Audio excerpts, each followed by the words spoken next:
Hi hello ನಮಸ್ಕಾರ. ತರ್ಕಕ್ಕಾಗಿ ತಕರಾರು ಮಾಡೋ ಕಾರ್ಯಕ್ರಮ ಇದಲ್ಲ. ಭಾಷಣ ಬಿಗಿಯೋದಕ್ಕೆ ಅವಕಾಶನೂ ಇರಲಿಲ್ಲ. ತಪ್ಪು ಯಾರೇ ಮಾಡಿದ್ರೂ ಪ್ರಶ್ನಿಸ್ತೀವಿ. ದಾಖಲೆ ಇಲ್ಲದೆ ಯಾವುದೇ ಪ್ರಶ್ನೆಗಳನ್ನು ಮುಂದೆ ಇಡೋದಿಲ್ಲ. ಬಿಕಾಸ್ ಇದು ನೇರ ಸವಾಲು, ಕಾಂಪ್ರಮೈಸ್ನ ಮಾತೇ ಇಲ್ಲ. ಸೊ ಫೇಸ್ ಟು ಫೇಸ್ ವಿಶೇಷ ಕಾರ್ಯಕ್ರಮಕ್ಕೆ ಸ್ವಾಗತ. ನಾನು ಶಿಶನ್ ಕೌಡೂರು.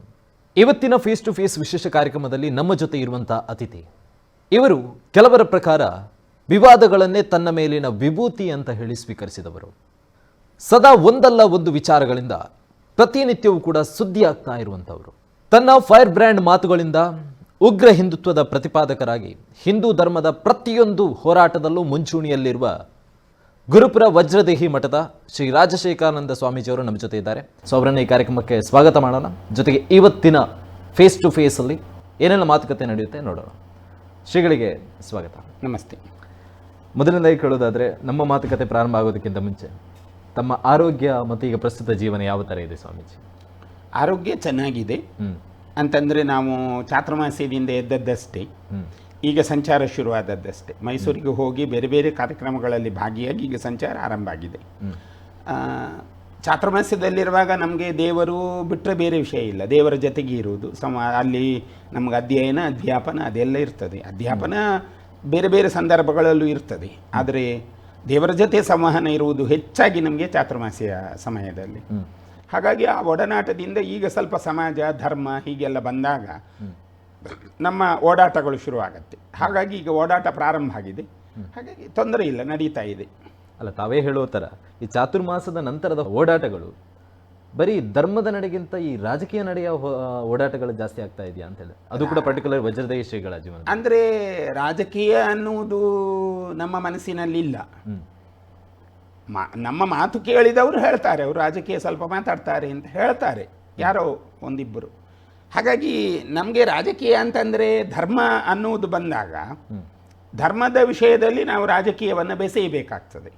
ಧರ್ಮದಲ್ಲಿ ರಾಜಕೀಯವನ್ನು ತರ್ತಾ ಇದ್ದೆ ಅಲ್ಲ, ಧರ್ಮದಲ್ಲಿ ರಾಜಕೀಯ ಅಲ್ಲ, ಓಕೆ, ಧರ್ಮದಲ್ಲಿ ರಾಜಕೀಯವನ್ನು ಬೆಸೆಯಬೇಕಾಗ್ತದೆ. ಯಾಕೆ ಅಂತಂದರೆ ರಾಜಕೀಯಕ್ಕೆ ಧರ್ಮದ ಹಂಗು ಇರಬೇಕು. ರಾಜಕೀಯಕ್ಕೆ ಧರ್ಮದ ಹಂಗು ಇಲ್ಲದಿದ್ದರೆ ರಾಜಕೀಯ ತೀರಾ ಗಬ್ಬೆದ್ದು ನಾರಿ ಹೋಗ್ತದೆ. ಆ ಕಾರಣಕ್ಕಾಗಿ ನಾವು ಸ್ವಲ್ಪ ಧರ್ಮವನ್ನು ರಾಜಕೀಯದ ಒಳಗೆ ಬೆಸೆಯ್ತಾ ಇದ್ದೇವೆ. ಈಗ ಪ್ರಸ್ತುತ ಜೀವನವನ್ನು ನೋಡ್ತಾ ಹೋದರೆ, ಈಗಿನ ಪ್ರಸ್ತುತ ಸಮಾಜವನ್ನು ತಾವು ಹೇಳಿದ ಮಾತುಗಳು ಇದಕ್ಕೆ ಅನ್ವರ್ಥನವಾಗಿ ಬರ್ತಾ ಇದೆ. ಅಂದರೆ ಈ ಧರ್ಮದಲ್ಲಿ ರಾಜಕೀಯವನ್ನು ತಂದು ಎಲ್ಲೆಡೆಯೂ ಕೂಡ ಸನಾತನ ಧರ್ಮ ಅನ್ನುವಂಥದ್ದೇ ಈಗ ಸರ್ವನಾಶ ಆಗಬೇಕು ಅಂತ ಹೇಳ್ತಾ ಇದ್ದಾರೆ. ಇದೆಲ್ಲವೂ ಕೂಡ ತಾವುಗಳೇ ರಾಜಕೀಯದಲ್ಲಿ ನಮ್ಮ ಧರ್ಮ ಇರಲಿ ಅಂತ ಹೇಳಿ ತುರುಕಿ ಈಗ ಅದೇ ಧರ್ಮಕ್ಕೆ ಒಂದು ಅವಮಾನ ಆಗ್ತಾ ಇದೆಯಾ ಅಂತ ಹೇಳಿ, ಅದು ಕೂಡ ತಮ್ಮ ಪ್ರಶ್ನೆ ಇರುವಂಥದ್ದೇನು ಅಂತಂದರೆ ರಾಜಕೀಯದಲ್ಲಿ ಧರ್ಮ ಹೇಗಿರಬೇಕು ಎನ್ನುವುದರ ಬಗ್ಗೆ ರಾಜಕೀಯದಲ್ಲಿರುವವರು ಯೋಚಿಸಬೇಕು. ಈಗ ಹಿಂದೇನೂ ಇತ್ತಲ್ವ, ಇದೇ ನಾವೇನು ಹೊಸ್ತನ್ನು ಹೇಳ್ತಾ ಇರೋದಲ್ಲ. ಹಿಂದೆ ಶಿವಾಜಿ ಮಹಾರಾಜರ ಕಾಲದಲ್ಲಿ ಸಮರ್ಥ ರಾಮದಾಸರು ಶಿವಾಜಿಯನ್ನು ಪಳಗಿಸಿ ಒಬ್ಬ ರಾಜನನ್ನಾಗಿಸಿ ಒಬ್ಬ ಪಟುತ್ವ ದೇಶವ್ಯಾಪಿ ಧರ್ಮಮುಖವಾಗಿರುವಂತಹ ಸ್ಥಿತಿಯನ್ನು ಜಗತ್ತಿಗೆ ಕೊಟ್ಟವರು ಸಮರ್ಥ ರಾಮದಾಸರು. ಆವಾಗ ರಾಮದಾಸರು ಹೇಳುವ ಮಾತಿದೆ ಶಿವಾಜಿಗೆ, ಶಿವಾಜಿ ರಾಜ್ಯವನ್ನು ಕಟ್ಟಬೇಕಾದ್ರೆ, ಧರ್ಮವನ್ನು ಕಟ್ಟಬೇಕಾದ್ರೆ, ಒಂದು ವ್ಯವಸ್ಥೆಯನ್ನು ಸದೃಢ ಮಾಡಬೇಕಾದ್ರೆ ಕಿವಿಯೆಲ್ಲ ನೆಟ್ಟಗಿರಬೇಕು ಅಂತ ಹೇಳ್ತಾರೆ ಶಿವಾಜಿಗೆ. ಆಮೇಲೆ ವಿಜಯನಗರ ಸಾಮ್ರಾಜ್ಯಕ್ಕೆ ನಾವು ಬಂದರೆ ಹುಕ್ಕಬುಕ್ಕರ ಕಾಲವನ್ನು ನಾವು ಗಮನಿಸಬೇಕು. ಹುಕ್ಕಬುಕ್ಕರ ಕಾಲದಲ್ಲಿ ವಿದ್ಯಾರಣ್ಯ ಸ್ವಾಮೀಜಿಯವರೇ ಇದ್ದರು, ವಿದ್ಯಾರಣ್ಯ ಶ್ರೀಗಳು. ಅವರು ಬುಕ್ಕರನ್ನು ಪಳಗಿಸ್ತಾ ಹೋಗ್ತಾರೆ. ಹಾಗೆ ಆ ಕಾಲದ ವ್ಯವಸ್ಥೆಯ ಒಳಗೂ ಕೂಡ ರಾಜಕೀಯದೊಳಗೆ ಧರ್ಮ ಇತ್ತು. ರಾಜಕೀಯವನ್ನು ಪಟುತ್ವ ಕಾಲಕ್ಕೆ ತರಬೇಕು. ಯಾಕೆ ಅಂತಂದರೆ ಅದು ಪದೇ ಪದೇ ಸ್ಥಿತಿಯಂತರ ಆಗ್ತದೆ. ಈಗ ತಾವು ಹೇಳಿದ ಮಾತಿದೆಯಲ್ಲ, ನೀವುಗಳು ಹೇಳಿ ರಾಜಕೀಯದ ಒಳಗೆ ಧರ್ಮ ಬಂದು ಈಗ ಧರ್ಮವನ್ನೇ ನಾಶ ಮಾಡುವ ಒಂದು ವ್ಯವಸ್ಥೆಗೆ ಹೋಗಿದೆ ಅಂತ. ನೋಡಿ, ಇದು ಯಾರು ಮಾತಾಡೋದು? ಈ ಮಾತಾಡುವವರೆಲ್ಲ ಜಾತ್ಯತೀತತೆಯ ಸೋಗಲಾಡಿತನದ ವ್ಯಕ್ತಿಗಳು. ಒರಿಜಿನಲ್ ಜಾತ್ಯತೀತತೆ ಇಲ್ಲ ಅದರಲ್ಲಿ. ಸೆಕ್ಯುಲರ್ ಅನ್ನುವ ಪದಕ್ಕೆ ಇರುವ ಅರ್ಥ ಹಿಂದೂ ಧರ್ಮದ ಒಳಗಿನ ಜಾತ್ಯತೀತತೆ. ಹೊರಗಿನವರನ್ನು ನಾವು ಕಟ್ಟಿಕೊಂಡು ಇವತ್ತೇನು ನಾವು ಸೆಕ್ಯುಲರ್ ಅಂತ ಮಾಡಿಕೊಂಡಿದ್ದೇವೆ, ಅವರನ್ನು ಓಲೈಸ್ಲಿಕ್ಕೆ ಹೋಗುವವರು ಈ ತರಹ ಮಾತಾಡೋದು. ಅದಕ್ಕೆ ಸ್ಟಾಲಿನ್ ಸೇರ್ಪಡೆ, ಉದಯನಿಧಿ ಸ್ಟಾಲಿನ್ ಸೇರ್ಪಡೆ ಅದು ಹಿಂದಿನಿಂದಲೂ ಆಗಿದೆಲ್ಲ. ಉದಯನಿಧಿಯ ಅಜ್ಜ ಕರುಣಾನಿಧಿ ಅವರೇನು ಹೇಳ್ತಾರೆ, ರಾಮ ಸೇತುವೆಯ ಬಗ್ಗೆ ಚರ್ಚೆ ಬಂದಾಗ ರಾಮ ಸೇತುವೆಯನ್ನು ನಿರ್ಮಾಣ ಮಾಡಿದ ರಾಮ ಯಾವ ಇಂಜಿನಿಯರಿಂಗ್ ಪದವಿಯನ್ನು ಪಡೆದವ ಅಂತ ಕೇಳಿದವರು ಇದೇ ಕರುಣಾನಿಧಿ. ಹಾಗಿರೋದ್ರಿಂದ ಅದೊಂದು ಮತಾಂತರದ ಸೋಗಿನಲ್ಲಿರುವ ಕುಟುಂಬ ಅದು. ಹಾಗಾಗಿ ಅವರ ಬಾಯಲ್ಲಿ ಅಂತಹ ಮಾತುಗಳು ಬರ್ತದೆ. ಯಾವಾಗ ನೋಡಿ, ಈಗ ಉದಯನಿಧಿ ಸ್ಟಾಲಿನ್ ಮಾತಾಡಿದ ಮೇಲೆ ಎಂ ರಾಜಾ ಮಾತಾಡಿದ್ರು. ಅವರು ಯಾರು? ಕಮ್ಯುನಿಸ್ಟ್ ಸಿದ್ಧಾಂತದಿಂದ ಬಂದವರು. ಹಾಗಾಗಿ ಆ ಕಮ್ಯುನಿಸ್ಟ್ ಸಿದ್ಧಾಂತ ಮತ್ತೆ ಈ ವಿಚಾರಧಾರೆಗಳಿದ್ದವರಿಗೆ ಹಿಂದೂ ಧರ್ಮ ಒಂಥರಹ ಗೊತ್ತು ಗುರಿ ಇಲ್ಲದ ಹಾಗೆ ಇದೆ ಅಂತ ಅವರಿಗೆ ಅನ್ನಿಸ್ತದೆ. ನೈಜವಾಗಿ ಗೊತ್ತು ಗುರಿ ಇರುವಂತಹ ಧರ್ಮ ಹಿಂದೂ ಧರ್ಮ, ಬೇರೆ ಎಲ್ಲವುದಕ್ಕೆ ಗೊತ್ತು ಗುರಿ ಇಲ್ಲ. ಹಾಗಾಗಿ ಅವರು ಆ ವಿಷಯದಲ್ಲಿ ಮಾತಾಡ್ತಾರೆ. ಅವರಿಗೆ ಸ್ಥಿತ್ಯಂತರ ಇದೆ. ಆ ಸ್ಥಿತ್ಯಂತರವನ್ನು ಕಾಪಾಡಿಕೊಳ್ಳಿಕ್ಕೆ ಅವರು ಬೇರೆಯವರ ಮೇಲೆ ಹೊರೆ ಹಾಕುವುದು ಬಿಟ್ರೆ ಏನೂ ಇಲ್ಲ ಅದರಲ್ಲಿ. ಹಾಗಾದ್ರೆ ಅವರು ಕೇವಲ ತಮ್ಮ ರಾಜಕೀಯ ಲಾಭಕ್ಕೋಸ್ಕರ ಸನಾತನ ಧರ್ಮವನ್ನು ಬಳಸಿಕೊಳ್ತಾ ಇದ್ದಾರೆ. 100% ಯಾಕೆ ಅಂತಂದ್ರೆ ಅವರಿಗೆ ರಾಜಕೀಯ ಈಗ ಒಬ್ಬ ಮಾತಾಡಬೇಕಾದ್ರೆ ರಾಜಕೀಯದಲ್ಲಿ ಧರ್ಮವನ್ನ ಬೆರೆಸಿಕೊಳ್ಳುವುದಕ್ಕಿಂತ ರಾಜಕೀಯದಲ್ಲಿ ಧರ್ಮದ ಅಸ್ತಿತ್ವವನ್ನು ಹುಡುಕಬೇಕವ. ರಾಜಕೀಯದಲ್ಲಿ ಧರ್ಮವನ್ನು ಬೆರೆಸುವ ಅವಶ್ಯಕತೆ ಇಲ್ಲ. ಅದರ ಅಸ್ತಿತ್ವ ಏನು? ಧರ್ಮ ಏನು ಹೇಳ್ತದೆ? ಧರ್ಮ ಹೇಳುವಂಥದ್ದು ನೀನು ನಿನ್ನ ವ್ಯವಸ್ಥೆಯನ್ನ ಚೆನ್ನಾಗಿ ಅರಿತುಕೋ, ನೀನು ಮೊದಲು ನಿನ್ನನ್ನು ಅರಿತುಕೋ, ಆಮೇಲೆ ಬೇರೆಯವರ ಬಗ್ಗೆ ಮಾತಾಡು. ಇದನ್ನು ಧರ್ಮ ಹೇಳ್ತದೆ. ಮಹಾಭಾರತದಲ್ಲಿದ್ದಂತಹ ಕಾಲಘಟ್ಟದಲ್ಲಿ ಭೀಷ್ಮಾಚಾರ್ಯರು ಅರ್ಜುನನಿಗೆ ಹೇಳುವ ಮಾತೇನು? ಅರ್ಜುನ, ಆ ಸಂದರ್ಭದಲ್ಲಿ ನಾನು ಕೌರವನ ಜೊತೆಗಿದ್ದೆ, ಕೌರವನ ಅನ್ನ ತಿಂತಾ ಇದ್ದೆ. ಕೌರವನಿಗೆ ನಾನು ಒಪೋಸಿಟ್ ಮಾತಾಡುವ ಹಾಗಿಲ್ಲ, ನಾನು ಕೌರವನ ಸೇನಾನಿ. ಯಾವಾಗ ನಾನು ಕೌರವನಿಂದ ವಿರಹಿತವಾಗಿ ನಾನೀಗ ಶರಶಯ್ಯೆಯಲ್ಲಿ ಮಲಗ್ತಾ ಇದ್ದೇನೆ, ಈ ಶರಶಯ್ಯೆಯಲ್ಲಿ ಮಲಗುವ ಸಂದರ್ಭದಲ್ಲಿ ನನ್ನ ರಕ್ತ ಶುದ್ಧಿ ಆಗ್ತಾ ಇದೆ. ಹಾಗಾಗಿ ನನ್ನ ಜೀವನದಲ್ಲಿ ಒಂದು ಹೊಸ ಹುರುಪು ಬರ್ತಾ ಇದೆ. ಅದನ್ನು ಧರ್ಮಕ್ಕೆ ಹೋಲಿಸಿ ಹೇಳ್ತಾರೆ ಭೀಷ್ಮಾಚಾರ್ಯರು.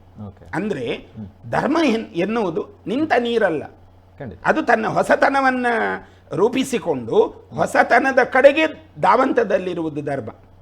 ಈ ಮತ ಆಚರಣೆಗಳೇನಿದೆ ಅದು ಸೀಮಿತ, ಅದು ಒಂದು ವ್ಯವಸ್ಥೆಯ ಒಳಗೆ ಇರುವಂಥದ್ದು. ಧರ್ಮ ಹಾಗಲ್ಲ. ಧರ್ಮಕ್ಕೆ ನಾವು ಗಂಗೆಯನ್ನು ಹೋಲಿಸ್ತೇವೆ, ಕಾವೇರಿಯನ್ನು ಹೋಲಿಸ್ತೇವೆ, ನೇತ್ರಾವತಿಯನ್ನು ಹೋಲಿಸ್ತೇವೆ. ಯಾಕೆ? ಹರಿತಾ ಇರುವಂಥದ್ದು. ಕಾಲ ಕಾಲಕ್ಕೆ ತನ್ನ ಸೊಗಡನ್ನು ಬದಲಾಯಿಸಿಕೊಳ್ತದೆ, ಕಾಲ ಕಾಲಕ್ಕೆ ತನ್ನ ರೂಪವನ್ನು ಬದಲಾಯಿಸಿಕೊಳ್ತದೆ. ಈಗ ಗಮನಿಸ್ತಾ ಹೋದರೆ ಹಿಂದಿನಿಂದ ಇದ್ದ ಕಟ್ಟುಪಾಡುಗಳು ಬದಲಾಗಿದೆ. ಬೆತ್ತಲ ಸೇವೆ ಇವತ್ತಿಲ್ಲ, ಅಜಲು ಪದ್ಧತಿ ಇವತ್ತಿಲ್ಲ. ಹಾಗಾಗಿ ಯಾವುದನ್ನು ನಾವು ಅಗತ್ಯವಿಲ್ಲದ್ದು, ಇದು ಸಮಾಜಕ್ಕೆ ಹಾನಿಕಾರಕ ಅಂತ ನಾವೇನು ಭಾವಿಸ್ತೇವೆ, ಅದನ್ನು ಮೂಲ ಬೇರಿನಿಂದಲೇ ಅದನ್ನು ಒದ್ದೊಡಿಸ್ತೇವೆ. ಹಾಗಾದ್ರೆ ಶ್ರೀಗಳ ಪ್ರಕಾರ ಈಗ ಸನಾತನ ಧರ್ಮದಲ್ಲಿ ಅಸ್ಪೃಶ್ಯತೆ ಅನ್ನುವಂಥದ್ದು ಇಲ್ಲ ಅಂತ ಹೇಳ್ತಾ ಇದ್ದೇನೆ. ನೋಡಿ, ಈಗ ಪ್ರಶ್ನೆ ಇರುವಂಥದ್ದೇನು, ನಮ್ಮಲ್ಲಿ ಒಂದು ಜಾತಿ ಕಟ್ಟುಪಾಡು ಇದೆ. ಈ ಜಾತಿ ಕಟ್ಟುಪಾಡುಗಳು ನೀವು ಮಾಡಿರೋದಲ್ಲ, ಬಹಳ ಕಾಲದಿಂದ ಅದು ನಮ್ಮೊಳಗೆ ಮಿಳಿತವಾಗಿ ಬಂದಿದೆ. ಹಿಂದಿನ ವ್ಯವಸ್ಥೆಯ ಜಾತಿ ಕಟ್ಟುಗಳು ಹೇಗಿತ್ತು? ಒಂದು ಮನೆಯ ಒಳಗೆ ಪ್ರವೇಶ ಇಲ್ಲ, ಒಂದು ನೀರಿಗಾಗ್ಲಿ ಒಂದು ಆಹಾರ ಆಗಲಿ ಪ್ರವೇಶ ಇಲ್ಲ. ಆಮೇಲೆ ಚೌಲ ಇಲ್ಲ, ಚೌಲ ಅಂಥವರಿಗೆ ಚೌಲ ಮಾಡುವುದಿಲ್ಲ, ಆಹಾರ ಕೊಡುವುದು ಯಾವುದರಲ್ಲಿ, ಈ ಎಲ್ಲ ಪದ್ಧತಿ ಹಿಂದಿನಲ್ಲಿತ್ತು. ಆದರೆ ಇವತ್ತು ಹೇಗಿದೆ? ಇವತ್ತು ಅವರೆಲ್ಲ ಒಳಗೆ ಬರ್ತಾ ಇದ್ದಾರೆ, ದೇವಸ್ಥಾನದೊಳಗೆ ಬರ್ತಾ ಇದ್ದಾರೆ, ತೀರ್ಥ ಪ್ರಸಾದ ತಗೊಳ್ತಾರೆ, ನಮ್ಮಿಂದ ಮಂತ್ರಾಕ್ಷತೆ ತಗೊಳ್ತಾರೆ. ಇದಕ್ಕಿಂತ ದೊಡ್ಡ ಬದಲಾವಣೆ ಏನು ಬಯಸ್ತೀರಿ? ಬೇರೆ ಯಾವುದರಲ್ಲಿ ಇಂಥ ಈಗ ಹೇಳುವಾಗ ಹೇಳ್ತಾರೆ, ಬೇರೆ ಮತವನ್ನು ಹೋಲಿಕೆ ಮಾಡಿ ಈ ಧರ್ಮ ನೋಡಿ ಕೊಚ್ಚೆಯಾಗಿ ಉಂಟು, ಬೇರೆ ಮತಗಳೆಲ್ಲ ಸಾರ್ವಕಾಲಿಕವಾಗಿ ವ್ಯವಸ್ಥೆಯಲ್ಲಿ ಉಂಟು ಅಂತ ಹೇಳುವವರಿಗೆ ಅಲ್ಲಿರುವ ವ್ಯತ್ಯಾಸವನ್ನು ಇಲ್ಲಿರುವ ವ್ಯತ್ಯಾಸವನ್ನು ಮನಗಾಣಬೇಕು. ಇದು ಹೇಗೆ ಬದಲಾವಣೆಗೆ ಬಂದಿದೆ? ಹಂತ ಹಂತವಾಗಿ ಇದು ಬದಲಾವಣೆಗೆ ಬಂದಿದೆ. ಅದು ಯಾವುದು ಬದಲಾವಣೆ ಆಗಿಲ್ಲ, ಅದು ಹಾಗೆಯೇ ಉಂಟು. ಅಲ್ಲೇನು ಬರೆದಿಟ್ಟಿದ್ದಾರಲ್ಲ ಅದನ್ನೇ ಇವತ್ತಿಗೂ ಅವರು ಅನುಸರಿಸೋದು. ನಮ್ಮಲ್ಲಿ ಹಾಗಿಲ್ಲ. ಹಿಂದಿನವರು ಬರೆದಿಟ್ಟದ್ದನ್ನು ಇವತ್ತಿಗೂ ಟಿಪ್ಪಣಿ ಮಾಡ್ತಾರೆ.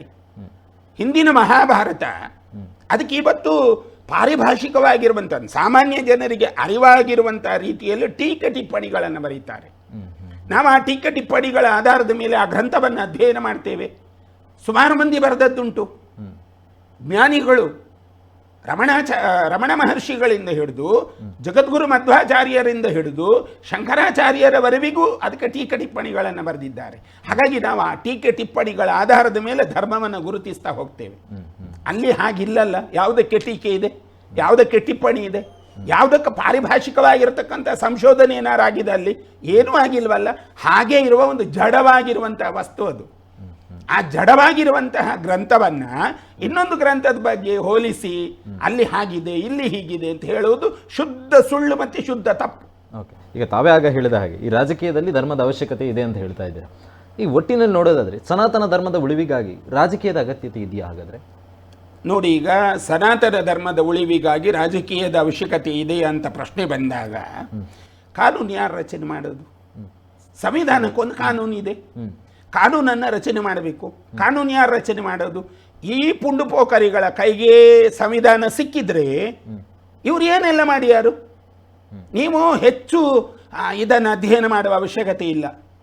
ಒಂದು ಹೆಚ್ಚು ಕಡಿಮೆ 13 ವರ್ಷದ ಹಿಂದೆ ಹೋಗಿ, ಈಗ 9 ವರ್ಷ ಆಯ್ತಲ್ಲ, 9 ವರ್ಷ ಅಂದರೆ ಹೆಚ್ಚು ಕಡಿಮೆ ಒಂದು 10-11 ವರ್ಷದ ಹಿಂದೆ ಹೋಗಿ 2010ಕ್ಕೆ ಅವರೊಂದು ಕಾನೂನು ತಂದರು. ಕಾನೂನು ಬೇಸಿಗೆ ಬರುವಂತಹ ಸನ್ನಿವೇಶ, ಅದು ಕೋಮು ದಂಗೆ. ಆ ಕೋಮು ದಂಗೆಯ ಕಾನೂನನ್ನು ಹೇಗೆ ತಂದರು ಗೊತ್ತಾ? ಭಾರತದ ಒಳಗೆ ಹಿಂದೂಗಳಿಗೆ ಮಾತ್ರ ನ್ಯಾಯ, ಬಾಕಿಯವರಿಗೆಲ್ಲ ತುಂಬ ಏನು ರೆಡ್ ಕಾರ್ಪೆಟ್. ಹಿಂದುವಿಗೆ ಅನ್ಯಾಯವಾದರೆ ಅವ ಹೋಗಿ ಮುಸ್ಲಿಮನಲ್ಲಿ ಕೇಳಬೇಕು, ಆಯ್ತಾ? ನಮ್ಗೆ ಇವಾಗ ಗಣಪತಿಯ ವಿಸರ್ಜನೆ, ಒಂದು ಮಸೀದಿ ಇದೆ, ಆ ಮಸೀದಿಯ ಎದುರು ನಾನು ಗಣಪತಿಯ ವಿಸರ್ಜನೆಯನ್ನು ತಗೊಂಡು ಹೋಗಬೇಕಾದ್ರೆ ಅಲ್ಲಿಯ ಮುಲ್ಲ ನನ್ನ ಕೇಳಬೇಕು ನಾನು. ಇದ್ಯಾವ ನ್ಯಾಯ? ಇದ್ಯಾವ ಕಾನೂನು? ತಂದವರು ಯಾರು? ಹಿಂದಿನವರು. ಹಾಗಿದ್ರೆ ನೀವು ಹೇಳ್ತೀರಿ ಹಿಂದೂ ಧರ್ಮಕ್ಕೆ ರಾಜಕೀಯದ ಅವಶ್ಯಕತೆ ಇದೆಯಾ ಅಂತ. ಕರಡು ನಿರ್ಣಯ ಆಗಬೇಕು, ಶಾಸನವನ್ನು ರಚಿಸಬೇಕು. ಕರಡು ನಿರ್ಣಯ ಶಾಸನ ಎಲ್ಲಿ ರಚಿಸಬೇಕು? ಸಂಸತ್ನಲ್ಲಿ ರಚಿಸಬೇಕು. ಆ ಸಂಸತ್ತಿನಲ್ಲಿ ಇಂತಹ ದಲ್ಲಾಳಿಗಳು ಮಿತಿಮೀರಿಯಲ್ಲಿ ಬೆಳೆದ್ರೆ ನಮ್ಗೆ ಎಲ್ಲಿ ನ್ಯಾಯ ಸಿಗತ್ತೆ? ಈಗ ಅದೇ ಕಾನೂನು ಎಲ್ಲಿಯಾದರೂ ಅವರೇ ಇರ್ತಿದ್ರೆ ಆ ಕಾನೂನನ್ನು ಅವರು ಜಾರಿ ಮಾಡ್ತಿದ್ರಲ್ಲ. ಒಂದು ವೇಳೆ ಆ ಕಾನೂನು ಜಾರಿ ಆಗ್ತಿದ್ರೆ ಭಾರತ ದೇಶದ ಹಿಂದುವಿನ ಪರಿಸ್ಥಿತಿ ಹೇಗಿರಬೇಕು? ಒಮ್ಮೆ ನಾವು ಯೋಚನೆ ಮಾಡೋಣ, ಹೇಗಿರಬೇಕು, ಅವ ಯಾವ ರೀತಿ ಬದುಕಬೇಕು? ನೀವು ಅದರ ಅಧ್ಯಯನವನ್ನು ಮಾಡಿದರೆ ಮೈ ಕುದೀತದೆ. ಅಧ್ಯಯನ ಮಾಡಿದರೆ ಖಾಲಿ ಅಧ್ಯಯನ. ಒಂದು ವೇಳೆ ಅದು ಜಾರಿಗೆ ಬರ್ತಿದ್ರೆ ನಾವೆಲ್ಲ ಹೋಗಿ ರತ್ನಾಕರ ಸಮುದ್ರಕ್ಕೆ ಹಾರಬೇಕಿತ್ತು. ಓಕೆ, ಈಗ ಈ ಕರಾವಳಿ ವಿಚಾರವನ್ನು ನಾವು ಗಮನಿಸಿದರೆ ಯಾವುದೇ ಹಿಂದೂ ಪರ ಹೋರಾಟಗಳಿರಲಿ ಅಥವಾ ಯಾವುದೇ ಹಿಂದೂ ಪರವಾಗಿ ಧ್ವನಿ ಎತ್ತುವಂಥ ವಿಚಾರಗಳು ಮುಂದೆ ಬಂದಂಥ ಸಂದರ್ಭದಲ್ಲಿ ಮೊದಲಿಗೆ ಕರೆ ಬರುವಂಥದ್ದು ಅಥವಾ ಮೊದಲಿಗೆ ಒಂದು ನೆನಪಾಗುವಂಥದ್ದು ವಜ್ರದೇಹಿ ಶ್ರೀಗಳು. ಹಾಗಾದರೆ ಮಿಕ್ಕಂಥ ಸ್ವಾಮೀಜಿಗಳು ಧರ್ಮದ ಪರವಾಗಿಲ್ವಾ? ಈಗ ವಿಷಯಗಳು ಹೇಗೆ ಬರ್ತದೆ ಅಂತಂದರೆ, ಸಂತ ಅನ್ನುವ ಶಬ್ದದಲ್ಲಿರುವುದು ಸ್ವಂತವನ್ನು ಬಿಟ್ಟದ್ದು. ಖಂಡಿತ. ಸ್ವಂತ ಯಾವಾಗ ನಾವು ಬಿಡ್ತೇವೋ ಆಗ ನಾವು ಸಂತರಾಗ್ತೇವೆ. ನಮಗೆ ಸಮಾಜ ಮತ್ತು ನಮಗೆ ಧರ್ಮ ಅಂತ ಎದುರು ಬಂದಾಗ ನಮ್ಮದನ್ನು ನಾವು ಮರೆತು ಬಿಡ್ತೇವೆ. ನಮಗೆ ಮಠ ಇನ್ನೊಂದು ಮತ್ತೊಂದು ಯಾವುದರ ಅವಶ್ಯಕತೆಯೂ ಇಲ್ಲ ಅಂತ ಅನ್ನಿಸ್ತದೆ ಒಮ್ಮೆಮ್ಮೆ. ಯಾಕೆ? ಸಮಾಜಮುಖಿಯಾದ ಧೋರಣೆಗಳಲ್ಲಿ ಈಗ ಒಂದು ಅಶ್ವತ್ಥ ಮರವನ್ನು, ಒಂದು ಆಲದ ಮರವನ್ನು ನಮ್ಮ ಹಿರಿಯವರು ನೆಟ್ಟ ಕಾರಣವೇನು ಹೇಳಿದರೆ, ಯಾರಿಗಾದರೂ ಅದು ಆಶ್ರಯ ಕೊಡಲಿ ಎನ್ನುವ ಕಾರಣಕ್ಕೆ. ಅಲ್ಲಿ ಪ್ರಾಣಿ ಪಕ್ಷಿ ಇತ್ಯಾದಿಗಳೆಲ್ಲವೂ ಅದರೊಳಗೆ ಆಶ್ರಯ ಪಡೆಯುತ್ತವೆ. ನಮ್ಮ ಧರ್ಮದ ಸಮ್ಮಿಲನವು ಹಾಗೇನೆ. ಆ ರೀತಿಯಲ್ಲಿ ಸಾಗುವಾಗ ನಮಗೆ ಎಲ್ಲೂ ಕೂಡ ನನ್ನದು ನನಗಿರಬೇಕು, ಏನಾದರೂ ನನಗಾಗಬೇಕು ಅಂತ ಯಾವ ಭಾವನೆಗಳು ನಮ್ಮಲ್ಲಿಲ್ಲ. ನಮ್ಮಲ್ಲಿರುವುದು ಇಷ್ಟೇ, ಸಮಾಜಕ್ಕೆ ಧರ್ಮಕ್ಕೆ ಅದೆಲ್ಲ ಆಗಬೇಕು. ಆವಾಗ ಏನಾಗ್ತೇವೆ? ಧರ್ಮ ಅನ್ನುವುದು ಮತ್ತು ನಮ್ಮ ವಿಚಾರಧಾರೆಗಳು ಬಂದಾಗ ನಾವು ಒಂದು ಹೆಜ್ಜೆ ಮುಂದಿಡ್ತೇವೆ. ಬೇರೆಯವರೆಲ್ಲ ಮುಂದೆ ಇಡುವುದಿಲ್ಲ ಅನ್ನುವುದು ಅದು ಅವರವರ ಪ್ರಶ್ನೆಗಳು. ಅದನ್ನು ನಾವು ಪ್ರಶ್ನೆ ಮಾಡಲಿಕ್ಕೆ ನಮಗೆ ಅಧಿಕಾರ ಇಲ್ಲ. ಅದು ಎಲ್ಲ ಮಠಾಧೀಶರುಗಳು ಇರ್ಬೋದು, ನಮ್ಮ ಜೊತೆ ಇರುವಂತಹ ಸಂತ ಮಹಂತರುಗಳು, ಪೀಠಾಧಿಪತಿಗಳು ಎಲ್ಲರೂ ಕೂಡ ಅವರವರ ಒಂದು ಆಚಾರ ವಿಚಾರಗಳಲ್ಲಿ ಅವರು ಕೆಲವರಿಗೆ ಅದು ಬೇಡ ಅಂತ ಅನ್ನಿಸಿದರೆ ಅವರವರಷ್ಟಕ್ಕಿರ್ತಾರೆ. ಹಾಗೆಂತ ನಾವು ಪ್ರಶ್ನೆ ಮಾಡಲಿಕ್ಕೆ ನಮಗೆ ಅಧಿಕಾರ ಇಲ್ಲ, ಅವರು ಸ್ವತಂತ್ರರಿದ್ದಾರೆ. ಆದರೆ ನಾವು ಸ್ವಲ್ಪ ಯಾಕೆ ವಿಭಿನ್ನ ಅಂದರೆ, ಹಿಂದಿನಿಂದ ನಾವು ಪೀಠ ತಗೊಳ್ಳುವಾಗಲೇ, ಈ ಪೀಠಕ್ಕೆ ಬರುವಾಗಲೇ ನಮ್ಮ ಯೋಚನೆ ಇದ್ದದ್ದು ಹಿಂದೂ ಸಮಾಜ. ನಮ್ಮ ಮನಸ್ಸಿನ ಮೇಲಿನ ಕಲ್ಪನೆ ಇದ್ದದ್ದೇ ಹಿಂದೂ ಸಮಾಜ, ಬಿಟ್ಟರೆ ನಮ್ಮಲ್ಲಿ ಬೇರೆ ಏನೂ ಇರಲಿಲ್ಲ. ಹಾಗಾಗಿ ಇವತ್ತಿಗೂ ಹಾಗೇ ಇದ್ದೇವೆ. ಯಾಕೆ ಈ ಪ್ರಶ್ನೆಯನ್ನು ಎತ್ತಿದೆ ಅಂತ ಹೇಳಿದರೆ, ಹಲವಾರು ತಮ್ಮ ಹಿಂದೂ ಸಮಾಜದಲ್ಲೇ ಹಲವಾರು ಸ್ವಾಮೀಜಿಗಳು ಕೂಡ ವಿರೋಧಿಸುವಂಥದ್ದಿದೆ. ತಾವು ಕೂಡ ಒಂದು ವೇದಿಕೆಯಲ್ಲಿ ಹೇಳಿದ್ರಿ, ತಾವು ಏನಾದರೂ ವೇದಿಕೆಗೆ ಬರುವಂಥ ಸಂದರ್ಭಗಳಲ್ಲಿ ಬೇರೆಯವರು ಹೇಳುವಂಥ ಮಾತುಗಳಿದೆ, ಅವನೊಬ್ಬ ಫಕೀರ ಬಂದ ಅಂತ ಹೇಳಿ. ಇಂಥ ಹೇಳಿಕೆಗಳನ್ನು ತಾವು ಕಿವಿಯಾರೆ ಕೇಳಿದ್ದೀರಾ? ಅಂದರೆ ಬೇರೆ ಸ್ವಾಮೀಜಿಗಳು ತಮ್ಮ ಧರ್ಮದ ಸ್ವಾಮೀಜಿಗಳು ಅಥವಾ ತಮ್ಮ ಧರ್ಮದವರೇ ತಮ್ಮನ್ನು ವಿರೋಧಿಸುವಂಥ ಮಟ್ಟಕ್ಕೆ ಬಂದಿದೆ. ನೋಡಿ, ಈಗ ನಮ್ಮಲ್ಲಿ ಎಡಪಂಥೀಯ ಧೋರಣೆಗಳು, ಬಲಪಂಥೀಯ ಧೋರಣೆಗಳು ಅಂತ ಇದೆ. ಈ ಎಡಪಂಥೀಯ ಧೋರಣೆಗಳು, ಬಲಪಂಥೀಯ ಧೋರಣೆಗಳು ನಮ್ಮಂಥವರಲ್ಲೂ ಇರ್ತದೆ. ಭಾವನೆಗಳೆಲ್ಲ ನಮ್ಮಂಥವರಲ್ಲೂ ಇರ್ತದೆ. ಪಕ್ಷ ಇದೆ ಅಂತ ಇರ್ತದೆ. ಒಬ್ಬರು ಸ್ವಾಮೀಜಿ ಮಾತಾಡುವಾಗ ನೋಡಿ, ಅವರು ವೈದಿಕತೆಯನ್ನು ದೂರ್ತಾರೆ ಎಲ್ಲಿವರೆಗೆ ಅಂದರೆ ಒಂದು ಮತೀಯ ವೇದಿಕೆಯಲ್ಲಿ ಕುಂತುಕೊಂಡು ಮಾತಾಡ್ತಾರೆ. ಹಾಗಿದ್ರೆ ಅವರು ಬಟ್ಟೆ ಹಾಕಿಲ್ವಾ? ಭಸ್ಮ ಧರಿಸುವುದಿಲ್ವಾ? ಲಿಂಗ ಪೂಜೆ ಮಾಡುವುದಿಲ್ವಾ? ಅಂಥವರು ಯಾಕೆ ಹಾಗೆ ಮಾತಾಡ್ತಾರೆ ಅನ್ನೋ ಪ್ರಶ್ನೆ ಮಾಡಬೇಕು. ಹಾಗಾಗಿ ಇದೆಲ್ಲ ಇರ್ತದೆ. ನಾವು ಆನೆ ನಡೆದದ್ದು ದಾರಿ ಅಂತ ಹೇಳ್ತೇವಲ್ಲ, ಆನೆ ನಡೀತಾ ಹೋಗ್ತದೆ, ಅದು ಯಾವುದನ್ನು ಲೆಕ್ಕಿಸುವುದಿಲ್ಲ. ಹಾಗೆ ಅಂತ ಹೇಳಿ ಅದು ಶಾಕಾಹಾರಿ ಪ್ರಾಣಿ, ಅದೇನು ಮಾಂಸಾಹಾರಿ ಪ್ರಾಣಿ ಅಲ್ಲ. ಹಾಗಾಗಿ ಅದರದ್ದಾದ ತಾಕತ್ತು ಗೊತ್ತಿದೆ, ಹಾಗಾಗಿ ಅದು ನಡೀತಾ ಹೋಗ್ತದೆ. ಯಾರು ಕಾಲು ಎಳೆದ್ರು ಅಥವಾ ನಮ್ಮನ್ನು ಯಾರು ಟೀಕೆ ಮಾಡಿದ್ರು ಅವರು ಕಾಲ ಕೆಳಗೆ ಇರ್ತಾರೆ ವಿನ ನಮ್ಮ ಮೇಲೆ ಬರುವುದಿಲ್ಲ ಅವರು. ಹಾಗಾದ್ರೆ ಶ್ರೀಗಳು ಯಾವುದಾದ್ರೂ ಪಕ್ಷದಲ್ಲಿ ಗುರುತಿಸಿಕೊಳ್ತಾ ಇದ್ದೀರಾ ಅಥವಾ ಒಂದು ಪಕ್ಷಕ್ಕೆ ಸೀಮಿತ ಆಗಿದ್ದೀರಾ? ಈಗ ಬೇರೆ ಸ್ವಾಮೀಜಿಗಳು ಕೆಲವೊಂದು ಪಕ್ಷದಲ್ಲಿ ಇದ್ದಾರೆ, ತಾವೇ ಹೇಳಿರುವಂಥದ್ದು. ಅಲ್ಲಲ್ಲ, ನಮ್ಮಲ್ಲಿ ಹೇಗಿರ್ತದೆ ಅಂತಂದ್ರೆ ನಾವು ರಾಷ್ಟ್ರೀಯ ಚಿಂತನೆಯನ್ನು ಇಟ್ಟುಕೊಂಡು ಸಾಗುವವರು. ಈ ರಾಷ್ಟ್ರೀಯ ಚಿಂತನೆಗೆ ಯಾರು ಬಲ ಕೊಡ್ತಾರೆ, ರಾಷ್ಟ್ರೀಯ ಚಿಂತನೆಯಲ್ಲಿ ಯಾರು ಸೇರಿಕೊಳ್ತಾರೆ, ಯಾವುದೇ ಪಕ್ಷ ಇರಲಿ ರಾಷ್ಟ್ರೀಯ ಚಿಂತನೆಗೆ, ಹಾಗಾಗಿ ನಮ್ಮನ್ನು ಆ ಪಕ್ಷಕ್ಕೆ ನಮ್ಮನ್ನು ತಳುಕು ಹಾಕ್ತಾರೆ. ನಾವು ರಾಷ್ಟ್ರೀಯ ವಿಚಾರಧಾರೆಗಳನ್ನು ಮಾತಾಡ್ತೇವೆ, ಮತ್ತು ಹಿಂದೂಗಳಿಗೆ ಅನ್ಯಾಯ ಆದರೆ ಅದನ್ನು ಮಾತಾಡ್ತೇವೆ. ಹಿಂದೂಗಳ ಮೇಲೆ ಏನಾದರೂ ದುರ್ಧೋರಣೆಗಳು ಬಂದಾಗ ಅದ್ರ ಮೇಲೆ ಖಂಡಿಸ್ತೇವೆ, ಮಾರ್ಗಕ್ಕೆ ಬಂದು ನಿಲ್ತೇವೆ. ಹಾಗಾಗಿ ಅವರಿಗೆಲ್ಲ ಅನ್ನಿಸ್ತದೆ ಇವರೊಂದು ಪಕ್ಷದ ಪರವಾಗಿದ್ದಾರೆ ಅಂತ ಅನ್ನಿಸ್ತದೆ. ತಾವು ಮಾತಾಡುವಂಥ ಸಂದರ್ಭಗಳು ಕೂಡ ಯಾವುದಾದ್ರೂ ಒಂದು ಪಕ್ಷದ ಧ್ವಜದಡಿಯಲ್ಲಿ ನಿಂತೇ ಮಾತಾಡ್ತೀರಾ? ಅದು ಬಿಜೆಪಿಯ ಧ್ವಜದಡಿಯಲ್ಲಿ ನಿಂತೆ ತಾವು ಹೋರಾಟಕ್ಕೆ ಇಳಿತೀರಾ, ಮಾತಾಡ್ತೀರಾ? ಕಾಂಗ್ರೆಸ್ ಪಕ್ಷ ಅಧಿಕಾರದಲ್ಲಿದ್ದಾಗ ಕೂಡ ವಿರೋಧವಾಗಿ ಮಾತಾಡ್ತಾರೆ. ಬಿಜೆಪಿ ಅಧಿಕಾರದಲ್ಲಿರುವಾಗ ವಜ್ರದೇಶಿಗಳ ಮಾತುಗಳು ಆ ಥರ ಇರೋದಿಲ್ಲ. ಈಗ ಬಿಜೆಪಿ ಅಧಿಕಾರದಲ್ಲಿರುವಾಗಲೂ ಕೂಡ ನಮ್ಮ ವಿಷಯಗಳಲ್ಲಿ ಧೋರಣೆಗಳು ಅಥವಾ ವಿಚಾರಗಳು ಬಂದಾಗ ನಾವು ಅದನ್ನು ಪ್ರತಿಭಟಿಸ್ತೇವೆ. ಬಿಜೆಪಿ ಇಂಥ ಪ್ರಶ್ನೆ ಇಲ್ಲ ಅಲ್ಲಿ. ನಾವು ಬಿಜೆಪಿಯ ಧ್ವಜದ ಅಡಿಯಲ್ಲಿಲ್ಲ, ನಾವು ಹಿಂದೂ ಧ್ವಜದ ಅಡಿಯಲ್ಲಿರೋದು. ಒಂದು ಸಂಘದ ಧ್ವಜ, ಇನ್ನೊಂದು ಸಂಘದ ಜೊತೆಗೆ ನಮಗೆ ತ್ಯಾಗ ರೂಪವಾಗಿ ಬಂದಂತಹ ಓಂಕಾರ ಧ್ವಜ. ಈ ಧ್ವಜದ ಅಡಿಗಳಲ್ಲಿ ನಮ್ಮ ಕೆಲಸ. ಈಗ ಬಿಜೆಪಿಗೆ ಅದರದ್ದಾದ ಒಂದು ಮುದ್ರೆ ಇದೆ, ಅದರೊಳಗೆ ನಾವು ಎಲ್ಲೂ ಕೂಡ ಆ ಧ್ವಜದ ಅಡಿಯಲ್ಲಿ ನಾವು ಎಲ್ಲೂ ಕೂಡ ಕಾರ್ಯಕ್ರಮವನ್ನು ಸಂಘಟಿಸಲಿಲ್ಲ, ಎಲ್ಲೂ ಕೂಡ ನಾವು ಆ ಧ್ವಜದ ಅಡಿಯಲ್ಲಿ ಕುಳಿತುಕೊಳ್ಳಲಿಲ್ಲ. ಮತ್ತೆ ಹೇಗೆ ಅವರು ಹೇಳ್ತಾರೆ ಅವರು ಬಿಜೆಪಿಗೆ ಮಾತಾಡ್ತಾರೆ ಅಂತ ಹೇಗೆ ಹೇಳ್ತಾರೆ? ಆದರೆ ಬಿಜೆಪಿ ಪಕ್ಷ ಆಡಳಿತದಲ್ಲಿರುವಾಗ ಉಗ್ರವಾಗಿ ಹಿಂದೂ ಪರವಾಗಿ ತಾವು ಧ್ವನಿ ಎತ್ತುವುದಿಲ್ಲ. ಈಗ ಬಿಜೆಪಿ ಇರುವಾಗ ನಮಗೆ ಸಮಸ್ಯೆ ಏನಿತ್ತು ಎನ್ನುವುದು ಮುಖ್ಯ ಅಲ್ವಾ? ಸಮಸ್ಯೆ ಏನೂ ಇಲ್ಲ ನೋಡಿ. ಹಿಂದೂ ದೇವಾಲಯಗಳನ್ನ ಕೆಡವುತ್ತಾರೆ ಅಲ್ಲ, ಅದೊಂದು ಸಮಸ್ಯೆ ಎಲ್ಲವೂ ಆಗಿಲ್ಲ, ಒಂದು ಕಡೆ ಆಗಿದೆ ನಂಜನಗೂಡಿನಲ್ಲಿ. ಅದನ್ನು ಸನ್ಮಾನ್ಯ ಯಡಿಯೂರಪ್ಪರು ಇರುವಾಗ ಅದನ್ನು ಪ್ರಶ್ನೆ ಮಾಡಿ ಗೋಶಾಲೆಯನ್ನ ಕೆಡವುವಂತ ಸಂದರ್ಭ ಅಲ್ಲ, ಗೋಶಾಲೆಯನ್ನು ಕೆಡವಲಿಕ್ಕೂ ಅಲ್ಲಿ ಏನಾಗಿತ್ತು, ಗೋಶಾಲೆಯ ವಿಷಯ ಏನಾಗಿತ್ತು, ಅದು ಕೋಸ್ಟಲ್ ಗಾರ್ಡಿಗೆ ಅದನ್ನು ಬಿಟ್ಟಿದ್ದಾರೆ ಅಂತ ಹೇಳಿ ಒಂದು ಪ್ರಸ್ತಾವನೆ ಬಂತು. ಆ ಪ್ರಸ್ತಾವನೆ ಬರುವ ಸಂದರ್ಭದಲ್ಲಿ ಇವರಿಗೆ ಬೇರೆ ವ್ಯವಸ್ಥೆಯನ್ನು ಮಾಡ್ತಾರೆ ಎನ್ನುವಂಥ ಮಾತುಗಳನ್ನು ಮಾನ್ಯ ಸಂಸದರು ಆ ಸಂದರ್ಭಕ್ಕೆ ಹೇಳಿರುವಂಥ ಮಾತುಗಳನ್ನು ನಾವು ಕೇಳಿದ್ದೆವು.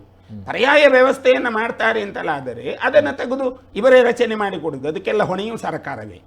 ಆ ಸ್ಥಿತಿ ಇದ್ದದ್ರಿಂದ ನಾವು ಅದರೊಳಗೆ ಬಾಯ ಹಾಕಲಿಲ್ಲ. ಬಾಯ ಹಾಕಿದರೆ ತಿರುಗಿ ಹಾಳಾಗ್ತದೆ. ಅಲ್ಲ, ಪರ್ಯಾಯ ವ್ಯವಸ್ಥೆ ಇದೆ ಅನ್ನುವಂಥ ಒಂದೇ ಒಂದು ಕಾರಣಕ್ಕೆ ಹಿಂದೂ ಪರವಾಗಿರುವ ಗೋಶಾಲೆಗಳನ್ನ ಅಥವಾ ದೇವಸ್ಥಾನಗಳನ್ನ ಕೆಡುವುದಕ್ಕೆ ಅವಕಾಶ ಇದೆಯಾ? ಅಲ್ಲಲ್ಲ, ದೇವಸ್ಥಾನಗಳನ್ನು ಕೆಡವುವ ಪ್ರಶ್ನೆ ಅಲ್ಲಿ ಹೇಗೆ ಬಂತು ಎಂದು ನಾವು ಅಲ್ಲಿಗೆ ಹೋಗಿಲ್ಲ. ಆ ಸಂದರ್ಭದಲ್ಲಿ ನಾವು ಇಲ್ಲಿ ಇರಲಿಲ್ಲ, ನಾವು ನಂಜನಗೂಡಿಗೆ ಹೋಗಿಲ್ಲ. ಅದು ನಂಜನಗೂಡಿನಲ್ಲಿ ಎಲ್ಲೋ ಆಗಿರೋದು.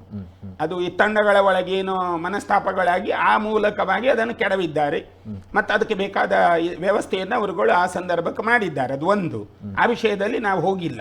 ಆದರೆ ಇಲ್ಲಿ ಅದರ ಧ್ವನಿಯನ್ನು ಎತ್ತಿದ್ದೇವೆ. ಎಲ್ಲಿ ನಾವು ಮಂಗಳೂರಿಗೆ ಬಂದ ಮೇಲೆ ಆ ಧ್ವನಿಯನ್ನು ಎತ್ತಿ ಚರ್ಚೆಯಲ್ಲಿ ಭಾಗವಹಿಸಿದ್ದೇವೆ ನಾವು. ಇಲ್ಲೇ ಒಂದು ಚರ್ಚೆ ಆಗಿದೆ.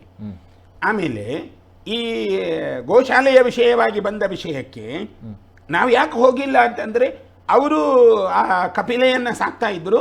ಆವಾಗ ಅವರಿಗೆ ಪರ್ಯಾಯ ವ್ಯವಸ್ಥೆಯನ್ನು ಸರ್ಕಾರವೇ ಕೊಡ್ತದೆ. ಆವಾಗ ಸರ್ಕಾರದ ಕಂದಾಯ ವಿಭಾಗದಲ್ಲಿದ್ದಂಥ ಅಧಿಕಾರಿ ಸನ್ಮಾನ್ಯ ಮದನ್ಜಿ ಅವರಲ್ಲಿಗೆ ಹೋಗಿದ್ದಾರೆ, ಅದನ್ನು ಮಾತಾಡಿ ನಾವು ಕೊಡ್ತೇವೆ ಅಂತ ಹೇಳಿದ್ದಾರೆ. ಮತ್ತೆ ಅದರಲ್ಲಿ ರಾಜಕೀಯ ಕೆಸರೆರ ಚಾಟ ಬಂದಾಗ ನಾವು ಸ್ವಲ್ಪ ಆ ವಿಷಯಕ್ಕೆ ಹೋಗಿಲ್ಲ, ಆ ಕಾರಣಕ್ಕೇನೆ ಹೋಗಿಲ್ಲ. ಇದು ಎರಡು ಬಿಟ್ಟರೆ ಬೇರೆ ಯಾವುದು. ಈಗ ಭಾಜಪಾ ಸರ್ಕಾರ ಆಡಳಿತದಲ್ಲಿರುವಾಗ ನಮಗೆ 2-3 ಮಸೂದೆಗಳು ಬಂತು. ಒಂದು ಗೋ ಹತ್ಯೆ ವಿರುದ್ಧವಾಗಿ ಅದು ಕಠಿಣವಾಗಿ ಬಂತು, ಇವತ್ತಿಗೂ ಅದು ಚಾಲನೆಯಲ್ಲುಂಟು. ಆಮೇಲೆ ಮತಾಂತರದ ವಿಷಯದಲ್ಲಿ ಆವಾಗ ಲವ್ ಜಿಹಾದಿನ ಪರಿಣಾಮಗಳು ವಿಪರೀತ ಇದ್ದಂಥ ಸಂದರ್ಭದಲ್ಲಿ ಮತಾಂತರಕ್ಕೆ ಕಾನೂನು ಬಂದು ಅದು ಲವ್ ಜಿಹಾದಿಗೂ ಲಾಗೂ ಆಗ್ತದೆ ಅನ್ನುವಂಥ ವಿಷಯ ಬಂದಾಗ ನಮಗೆ ಖುಷಿಯಾಯಿತು. ಈ ವಿಷಯಗಳು ಬಂದಾಗ ಮತ್ತೆ ಹೋರಾಟದ ಪ್ರಶ್ನೆ ಯಾವುದು ಇರುವುದಿಲ್ವಲ್ಲ, ಎಲ್ಲಿ ಹೋರಾಟ ಇದೆ? ಹಾಗಾದ್ರೆ ತಮ್ಮ ಪ್ರಕಾರ ಬಿಜೆಪಿ ಸರ್ಕಾರ ತಂದಂತ ಲವ್ ಜಿಹಾದ್ ಆಗಿರ್ಬೋದು, ಗೋಹತ್ಯೆ ನಿಷೇಧ ಕಾನೂನುಗಳು ಇದೆಲ್ಲವೂ ಕೂಡ ಹಿಂದೂ ಪರವಾಗಿದೆಯಾ ತಮ್ಮ ಪ್ರಕಾರ? ಅಂದ್ರೆ ಮಸೂದೆಗಳು ಕರೆಕ್ಟ್ ಆಗಿದೆಯಾ? ಅಲ್ಲ, ಈಗ ಸಾಮಾನ್ಯವಾಗಿ ಏನು ಅಂತಂದರೆ ಮಸೂದೆಗಳು ಬೇಕು, ಮಸೂದೆಗಳು ಇಲ್ಲ ಅಂತಂದಾಗ ಸ್ವೇಚ್ಛಾಚಾರ ಇರ್ತದೆ. ಮಸೂದೆಗಳು ಬಂದಿದೆ, ಅದು ಪೂರ್ತಿ ಸರಿ ಉಂಟ ಅಂತ ನಾವು ಪೂರ್ತಿ ಅದನ್ನು ಅಧ್ಯಯನ ಮಾಡಲಿಲ್ಲ, ಮೇಲೆ ಮೇಲೆ ಮಾತ್ರ ಅಧ್ಯಯನ ಮಾಡಿದ್ದೇವೆ. ಮೇಲ್ನೋಟಕ್ಕೆ ನಮ್ಗನ್ನಿಸಿತು ಈಗಕ್ಕಿದು ಬೇಕು ಅಂತ. ಬಲವಂತವಾಗಿ ಮಾಡಬಾರ್ದು ಮತಾಂತರ ಒಂದು ಬಲವಂತವಾಗಿ ಮಾಡಬಾರ್ದು, ಇನ್ನೊಂದು ಆಮಿಷ. ಹಾಗಾದ್ರೆ ಆಮಿಷ ಉಂಟಲ್ಲ, ಮತಾಂತರಕ್ಕೆ ಅವಕಾಶ ಇದೆ, ಬಲವಂತವಾಗಿ ಮಾಡಬಾರ್ದು. ಈಗ ಮತಾಂತರ ಅನ್ನುವ ಪ್ರಶ್ನೆಯೇ ಬರುವುದು ಎಲ್ಲಿ ಅಂತಂದರೆ, ಮಾನಸಿಕವಾಗಿ ಯಾರು ಸ್ಥಿಮಿತದಲ್ಲಿಲ್ಲದೆ ಇಲ್ಲೇನೋ ಹಾಗೆ ಹೀಗೆ ಅಂತ ಇದೆ, ಅವನಿಗೇನೋ ಅದು ಇಷ್ಟ ಆಗ್ತದೆ, ಅವನು ಗುಟ್ಟಲ್ಲಿ ಹೋಗುವ ಪರಿಣಾಮ ಇದ್ರೆ ಮಾತ್ರ. ಆದರೆ ಬಹಿರಂಗವಾಗಿ ಅದನ್ನು ಮಾಡುವಾಗಿಲ್ಲ, ಗುಟ್ಟಲ್ಲಿ ಎಲ್ಲೋ, ಗುಟ್ಟಲ್ಲಿ ಅದನ್ನೆಲ್ಲ ಪ್ರಶ್ನೆ ಮಾಡ್ಲಿಕ್ಕೆ ಆಗುದಿಲ್ಲ. ಓಕೆ, ಈಗ ಹಲವಾರು ಪ್ರಶ್ನೆಗಳಿರುವಂಥದ್ದು, ಶ್ರೀಗಳು ಬಿಜೆಪಿ ಪರವಾಗಿರುವಂಥ ಸ್ವಾಮೀಜಿಯ ಅಥವಾ ಒಂದು ಸಂಘಟನೆಯ ಸ್ವಾಮೀಜಿ ಅಥವಾ ಹಿಂದೂ ಧರ್ಮಕ್ಕೆ ಸೀಮಿತವಾಗಿರುವಂಥ ಸ್ವಾಮೀಜಿಯ ಅಂತ ಹೇಳಿ ಈ ಮೂರು ವಿಭಾಗಗಳನ್ನು ಗಮನಿಸಿ. ನಾವು ಹೆಚ್ಚಾಗಿ ಸಂಘಟನೆಯ ವಿಷಯದಲ್ಲಿ ನಾವು ಹೊಂದಾಣಿಕೆಯಲ್ಲಿ ಇರುವುದರಿಂದ ಸಂಘಟನೆಗಳ ವಿಷಯದಲ್ಲಿ ಜೊತೆಗೇ ಇರ್ತೇವೆ. ಹಿಂದೂ ಸಮಾಜದ ಸಂಘಟನೆಗಳ ಬಗ್ಗೆ ನಮ್ಗೆ ಎಲ್ಲರಲ್ಲಿ ಒಮ್ಮತದ ಅಭಿಪ್ರಾಯ ಇದೆ. ಇದು ಒಂದು. ರಾಜಕೀಯ ವಿಷಯ ಅಂತಂದ್ರೆ ತಾವು ಭಾಜಪಾದ ಬಗ್ಗೆ ಕೇಳಿದ್ದೀರಿ. ಭಾಜಪಾದ ಬಗ್ಗೆ ನಮ್ಮ ಇದಿಲ್ಲ, ಏನು ಒಲವಿಲ್ಲ ಅಂದ್ರೆ ನಾವು ಆ ಧ್ವಜದ ಅಡಿಯಲ್ಲಿಲ್ಲ, ನಾವು ಹಿಂದೂ ಸಮಾಜದ ಧ್ವಜದ ಅಡಿಯಲ್ಲಿರೋದು. ಹಾಗಿರುವುದರಿಂದ ಹಿಂದೂ ಸಮಾಜದ ವಿಚಾರಧಾರೆಗಳಲ್ಲಿ ನಮ್ಮ ನಿಲುವು ಇದೆ ಅಷ್ಟೇ, ಬಿಟ್ಟರೆ ಒಂದು ರಾಜಕೀಯ ಪಕ್ಷದ ವಿಷಯವಾಗಿ ಅಲ್ಲಿ ನಿಲುವನ್ನು ನಾವು ತೋರಿಸುವುದಿಲ್ಲ.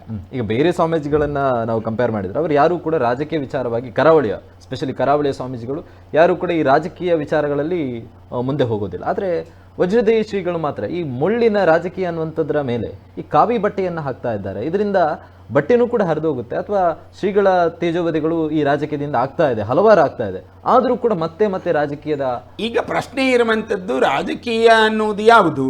ಈಗ ಇತ್ತೀಚೆಗೆ ಹಿಂದೂ ಧರ್ಮದ ಬಗ್ಗೆ ಅವಹೇಳನ ಆಯಿತು.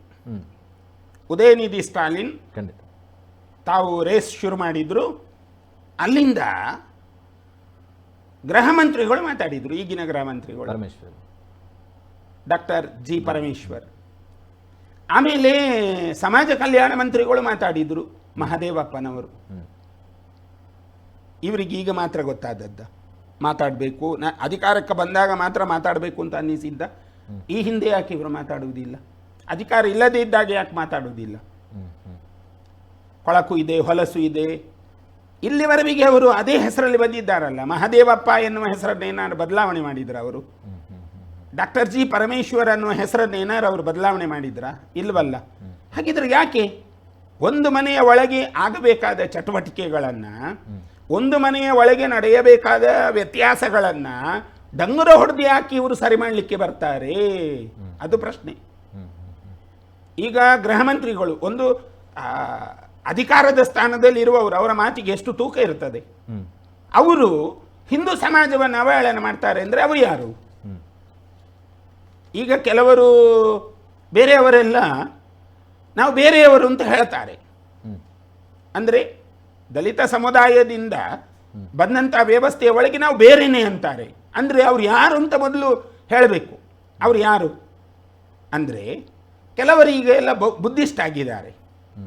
ಬುದ್ಧಿಸ್ಟ್ ಸಿದ್ಧಾಂತ ಹಿಂದೂ ಧರ್ಮದ ಒಳಗೆ ಬಂದದ್ದು, ಅದೇನು ಹೊರತಾಗಿಲ್ಲ.